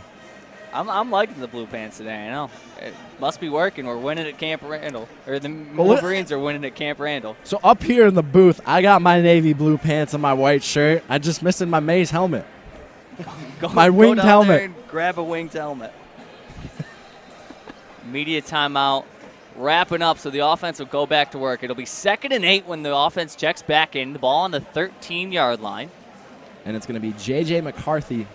So Harbaugh going back and forth between McNamara and McCarthy, and he's always said that these two were neck and neck in the offseason, and Cade won that starting job, but it was always that 1A, 1B type of quarterback. So once we get the media signal to go and play, it's going to be McCarthy with Corum behind him, 3 wide receivers up to the right of McCarthy. He's going to hand it off to Corum. Corum's going to be met right behind the line of scrimmage. Chanel coming through and just making a textbook tackle. I mean, if any youth football coach out there is watching this game right now, find that clip and show it to your teams. That's about that's picture perfect. Yeah, Leo. Head to the side, wraps up, and just drives his legs through. Yeah, Leo Chanel, the 6'2", 261 junior from Grantsburg, Wisconsin, with, like you mentioned, that textbook tackle right there. Corum had nowhere to go, wrapped up right away. As Cade McNamara checks back into the game, Corum is going to be the running back. 3 wide receivers to the near side. McNamara drops back in the pocket. He's going to go to the end zone, and it's going to be caught by Cornelius Johnson. He comes down with it. He got a foot in. Touchdown, Michigan. Great ball there from McNamara, trusting his receiver's athleticism, throws it up and tells Cornelius Johnson Jr., hey, go up and get this one. Cornelius Johnson, a fantastic catch right there, comes down with 1 foot in the end zone, and Michigan extends their lead to 19 right now, and the Wisconsin fans are filing for the exits. Michigan looking to tack on even more here. The offense still out there. As we hear some loud "Let's Go Blue" chants, there are plenty of Michigan Wolverines fans in the stadium today. McNamara taking his time, surveying the field. And I think Harbaugh calls a timeout right there. Only words to sum up this is wow. You know, a lot of people were talking about this is a measuring stick for the Wolverines. You know, they stayed at home, the big house. They got too comfortable. They didn't play anybody. They're going to go to Wisconsin. They haven't won there since 2001. Wisconsin, #1 rush defense. And lo and behold, the Wolverines are up by 19 right now. Wisconsin was actually a 2-point favorite coming into this one. Over-under was 43.5. We're getting close to that. We didn't know if we would get to that coming in after that first half. I mean, yeah, I couldn't have said it better myself. Looking at that first half, looked like it was going to be a low-scoring ball game. But now, 29-10, it's definitely in the cards. We did have an instant replay, so it wasn't a timeout from Harbaugh. Referees decided to get together and take a second look at it, and the call does stand. So Cade McNamara, throw another touchdown on your record. Yes, sir. Cornelius Johnson, you know, the unfortunate injury to Ronnie Bell, and there was that confusion who's going to be the wide receiver #1 for the Wolverines. Cornelius Johnson stepping up, Roman Wilson doing his thing, AJ Henning. It's just going to be a committee type of team, but the Wolverines are going to go for 2 right here. Haskins is the back to the right of McNamara. McNamara receives the ball. He's going to roll out to his right. He's looking for Johnson again, and Johnson gets it. And the two-point conversion is good for the Wolverines as Michigan extends their lead. I know I said earlier that throw to Eric All on the sidelines was the best throw I had seen Cade McNamara make all day. That one might have topped it. On the run, throws an absolute dart to Cornelius Johnson on the sidelines. Show it off. Fantastic performance by the Wolverines right here. We don't want to get ahead of ourselves. You know, they're up by 3 touchdowns now with 9:34 left, but this defense has come up huge for the Michigan Wolverines. As the block M is flying beautifully in the end zone as they plant the block M flag in the end zone. Michigan Wolverines making their presence known at Camp Randall here. Student section has cleared out about, I'd say, 60 to 70%. Yeah, fans are just filing out of this stadium. Not the energy that you expected to see at Camp Randall today.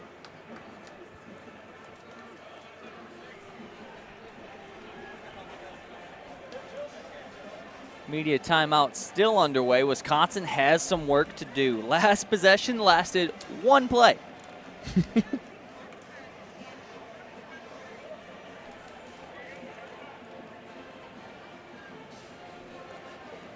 9:43 left on the clock. We're going to see Jake Moody and the special teams unit come out. Going back to that scoring drive by the Wolverines. 5 plays, 35 yards, only took 2 minutes and 34 seconds off the clock. So 3 for 3 on rushing yards. And, you know, when it's clicking and when you're jumping around and you're leaning into it and you're embracing your environment, Wolverines are just having fun, and you love to see that. Michigan doing a great job there of capitalizing on the opportunities. We had mentioned it time and time again. Don't really want to just keep kicking it down, but great job there by the offense to reward the defense.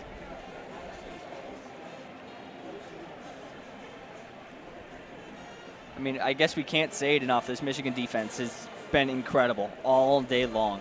How about that? You know, that whole coaching shuffle change and having this defense embrace Mike McDonald, who is a very, very young coach in his 30s, never been a defensive coordinator, but you have Harbaugh's brother in Baltimore say, hey, this is the guy you want. And John putting his trust in, or Jim putting his trust in John. I mean, I think a big part of that, just good meld from McDonald coming in, is this experienced defensive core with guys like Hutchinson, Josh Ross, Dax Hill, Donovan Jeter, guys who just buy in immediately. If you've seen your seniors, your leaders, your captains buying into a system right away, more likely than not, you're going to see the underclassmen follow suit. You mentioned Josh Ross, the fifth-year senior coming back to this Wolverines for unfinished business.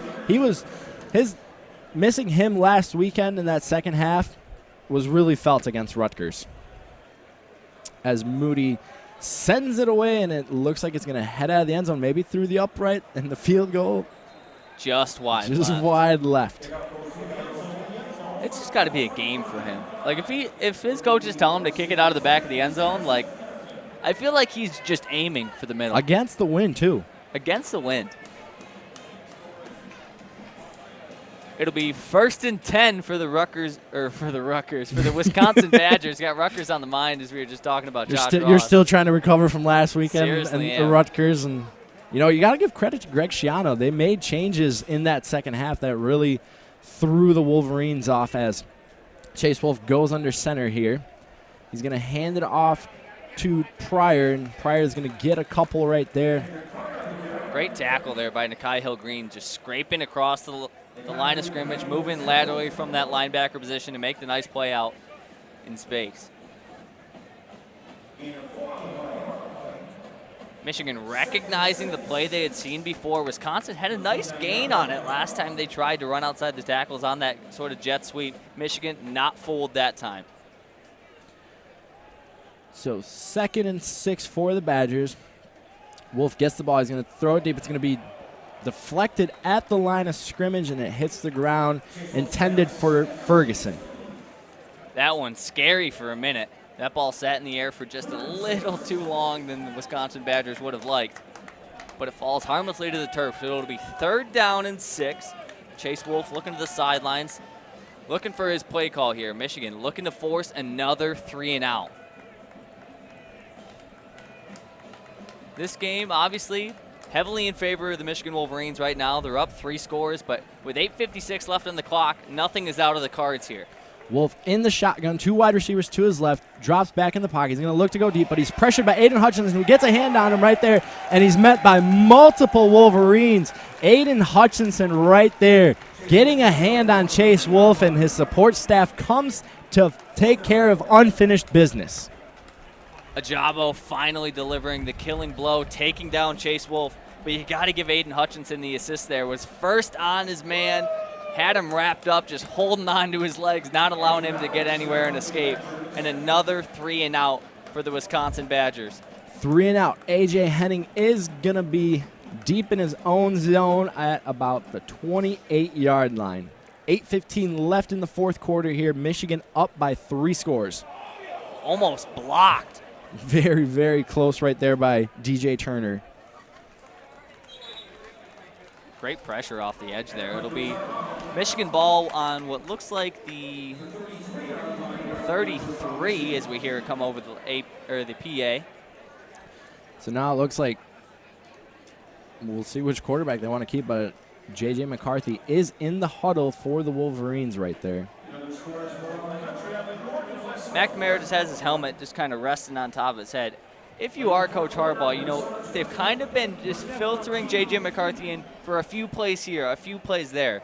But now with the game, you know, pretty cleanly in your favor and, you know, getting towards the end of the game, 8 minutes left, you're up 3 scores. Now is the time I think you put him in for a full series. Yeah, I mean, we mentioned it before, like J.J., he's the future of this program, the 5-star recruit. Harbaugh's guy, you want to give him that experience in a hostile environment like Wisconsin. Yeah, it's not the typical type of field that we're known for, or Wisconsin's known for, but coming into this game, Michigan executed exactly what they wanted to do, what they game planned for all week.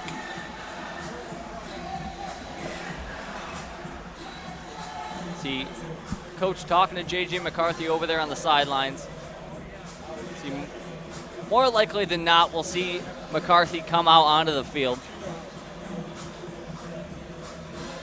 The immediate timeout just about to wrap up. Michigan, as we said, holds a 21-point lead, 31-10, and they're going to go back to work. They've got 2 timeouts left. Ball started on the 33-yard line. It'll be 1st and 10 for the Wolverines offense. So let's take a look around the landscape of college football. So Georgia's up 37-0 over Arkansas with 3:46 left in the 4th quarter. Louisville is losing to Wake Forest 27-17, 2:10 left in the 3rd quarter. Cincinnati and the Fighting Irish Notre Dame have just kicked off in the 1st quarter right there. Coastal Carolina's up 14-0. Yeah, not too many noon games today. A lot of 3:30 and later kickoffs. Good one to pay attention to. Tell you what, this 2:30 block is incredible today. 2:30 our time, 3:30 Eastern time. Alabama, Ole Miss, Oregon, Stanford, Oklahoma, Kansas State, and Ohio State and Rutgers. I mean, you want to stop somewhere and get some food, check out a game, and then we drive back to Ann Arbor. But we will head back to this game. J.J. McCarthy is the quarterback. He's going to have 3 wide receivers to his right. Corum is the back. He hands it off to Corum. Corum breaks up the middle, breaks off a few tackles, and Corum makes it all the way out to the Michigan 40 right there. Blake Corum and Hassan Haskins, you're just waiting for that big burst that sends them all the way to the end zone, and it feels like they're knocking on the door right there. Blake Corum just has blinding speed when he's in the open field. If he finds a gap, he's going to look for all the green he can get. That one, a gain of 7, probably the biggest rushing gain we've seen Michigan have today. This, you know, as we've mentioned multiple times before, this Wisconsin Badgers defense, best run defense in the nation. Yeah, Michigan has now reached over 100 yards rushing in this game.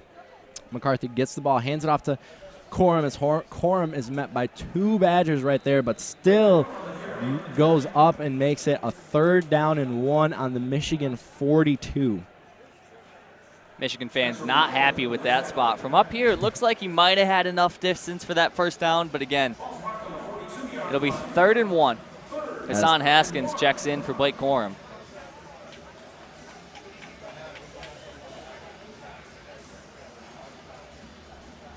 Michigan offense taking its time to receive its play call. Finally gets settled. J.J. McCarthy looking to his right, getting final confirmation. Harbaugh's going to call a timeout. A lot of confusion right there. I mean, you got multiple people that we don't usually see in games like J.J. McCarthy or the true freshman wide receiver from East Lansing, Andrel Anthony. He checked in for a second right there. And, you know, we saw Donovan Edwards. That kid is going to be a special back for these Wolverines. It's kind of tough when you have such good mentors in front of you that Michigan's now trying to sprinkle him in as a wide receiver. And, you know, we saw it in that first quarter when Cade went deep to Donovan Edwards, but they got a hand on it. And this is an interesting sight to see as the Michigan students that made it all the way to Wisconsin have taken over in the Wisconsin student section. There's a Hail to the victors. There's a very good-sized Michigan crowd over there in the Wisconsin student section. As the whistle blows, it'll be McCarthy back in the gun on 3rd and 1. 3rd and 1. Haskins is the back to the left. 1 wide receiver up to the top. It's going to be Haskins up the middle, and he's met instantly by a Wisconsin Badger, but breaks off of it. It's just the power of Hassan Haskins. As more fans are joining the Michigan students in the student section.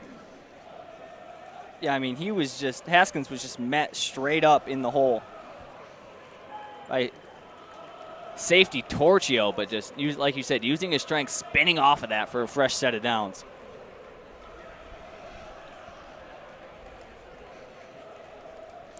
So a fresh set of downs for the Wolverines. JJ gets the ball. He's going to hand it off to Donovan. No, he's going to pull it back out, and he just slides right there. Smart play by JJ McCarthy as he was getting pressured right there. Another bonus for this Michigan offense is that when J.J. McCarthy is in the backfield, you can open up the playbook a little bit more because he is more athletic than Cade McNamara. It opens up that quarterback run game. We have some more substitutions come in. Dalen Baldwin alone at the far side of the field. Andrel Anthony on the near side to us right there. Could we see JJ try to throw one to him right there as he's single covered right now? So JJ gets the ball, drops back in the pocket. He's going to go through. He's going to go deep. He's going to try. He's looking for Baldwin. He has Baldwin, and Baldwin gets stopped right there as he gets into the end zone for another Michigan touchdown. If you're a Michigan fan, that's what you've been waiting for. J.J. McCarthy opening it up. I mean, that ball was beautifully placed. Dalen Baldwin had his man beat, and McCarthy puts it right in the basket for a touchdown. What a throw. What a great play. Right. I'm speechless. This is fantastic. I mean, that's what Michigan fans have been waiting for. There's been that debate all year long on whether or not it should be Cade McNamara or J.J. McCarthy at starting quarterback. And every time J.J. McCarthy's come into a game, he's just done something to put some more records on his back and just say, hey, I deserve a job. You know, as Moody hits the extra point right here, Money Moody extends the lead to 28 for the Wolverines. Michigan now leads 38-10 with 5:07 left in the fourth quarter. You know, those talks are just going to start heating up now. Who's QB1? You know, J.J. McCarthy, he's making a run for that job. Could it be that they know that eventually, you know, they might sprinkle him in? We'll see. We'll see what Harbaugh says during his press conference. flashing back to that, I mean, that's just a great ball. Recognizing that he has single coverage on an experienced receiver like Dalen Baldwin. You know, he's a bigger guy, 6'2", and he's got the speed. He just flat out beat his man. Yeah, he Just torched his cornerback off the line, and J.J. McCarthy put that ball exactly where it needed to be. Yeah, J.J. McCarthy, 56 yards to Baldwin for the touchdown for these Wolverines. As another Go Blue chant breaks out to our right, Wisconsin fans are heading for the exits.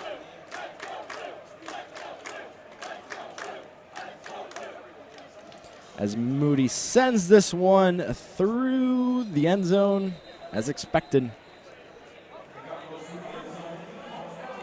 No, for every Michigan fan back at home, whether you are, you know, a Team Cade McNamara guy or a Team J.J. McCarthy guy, A, you have to be really happy with this Michigan offense and the way it's going right now, and also B, you just got to roll with it because either A, Cade McNamara stays in and he's playing well and you're winning games, or B, J.J. McCarthy comes in and he's playing well and you're winning games.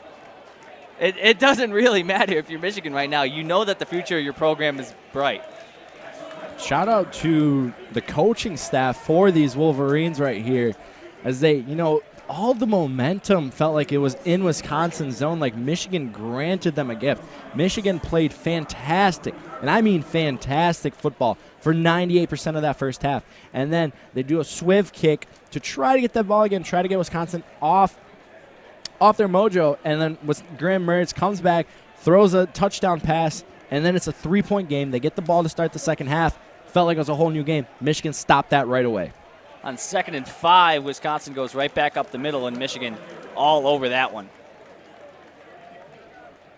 Ball carrier, Guerendo. So Guerendo, after a gain of 5 in his first carry in 1st and 10, met right at the line. It'll be 3rd and 3 here. Clock ticking down at just about 4 minutes now. Is Camp Randall looking almost empty. Lots of maize and blue, baby. Chase Wolf has 2 men to his left side, dropping back.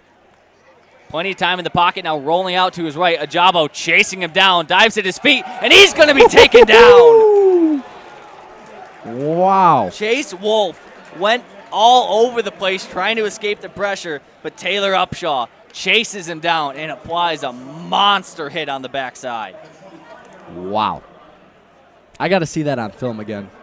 It's playing up on the big screen right now. Another 3 and out for the Michigan defense. How many stickers do they get for that? I don't know how many they get, but they should get more. I think they got quite a few on all these plays that they did. The Michigan Wolverines force another 3 and out. Punts away. A.J. Henning calling for poison and eventually scoops it up himself and gets a gain of about 6 extra yards from what it would have been. Dangerous play. Don't really know if the reward outweighs the risk there. With 3 minutes and 7 seconds left on the clock, the Michigan offense is going to come back out here. They've got a very comfortable lead. 38-10 here from Camp Randall. And Dan Villari will come out at the quarterback position. So now the 3rd quarterback we've seen from the Wolverines today, Donovan Edwards, to his right-hand side. Would be very surprised if Michigan doesn't just try to run out the clock here. Handoff to Edwards. He's got a gain of 2. Wisconsin all over him.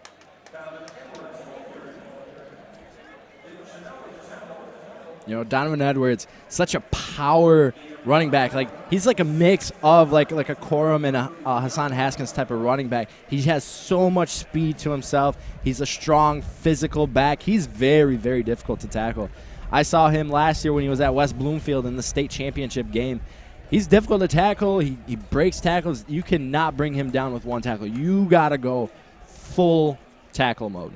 Dan Villari has an empty backfield. He's going to run it himself, makes one man miss, makes another one, and he's going to be taken down just in bounds after a gain of about 5. As Alan Baldwin is going to be checking into this game too, get some snaps for the Texas Tech transfer. You can't help but smile if you're a Michigan fan. Again, another game where Coach Harbaugh getting as many quarterbacks in as he can, just spreading the love. Game clock ticks under 2 minutes.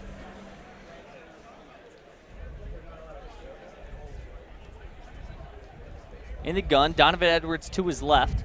Bunch formation as well. Sends him out in motion. Screen pass is intercepted. Looking for Andrew Anthony.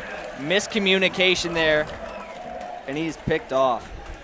First turnover of the season for the Michigan Wolverines. Alan Bowman couldn't connect, and that's heartbreaking. Yeah, a little bit of miscommunication between him and the wide receivers right there.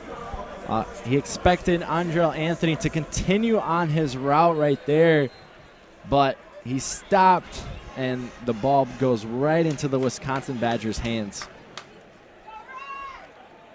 Wisconsin will take over very good field position. Ball on the 43-yard line. It's 1st and 10. Handoff up the middle and tackled in the backfield.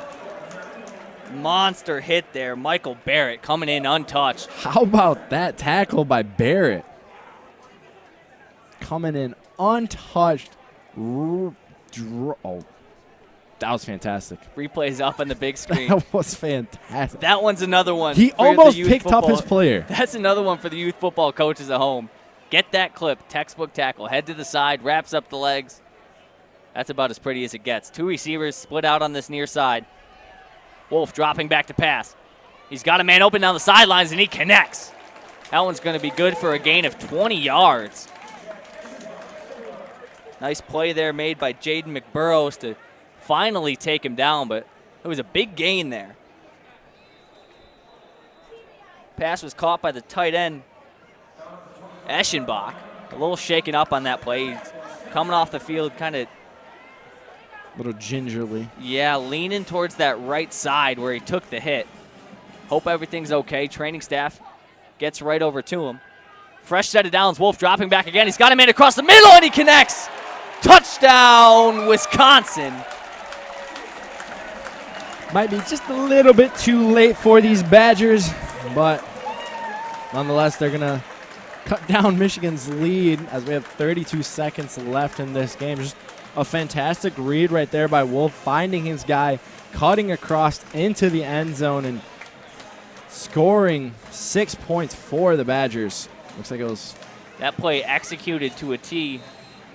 As you mentioned, might be a little bit too little too late as there's only 32 seconds left in the game clock, but that one more of a reward for the Badger faithful that decided to stay and ride this one out here in Camp Randall.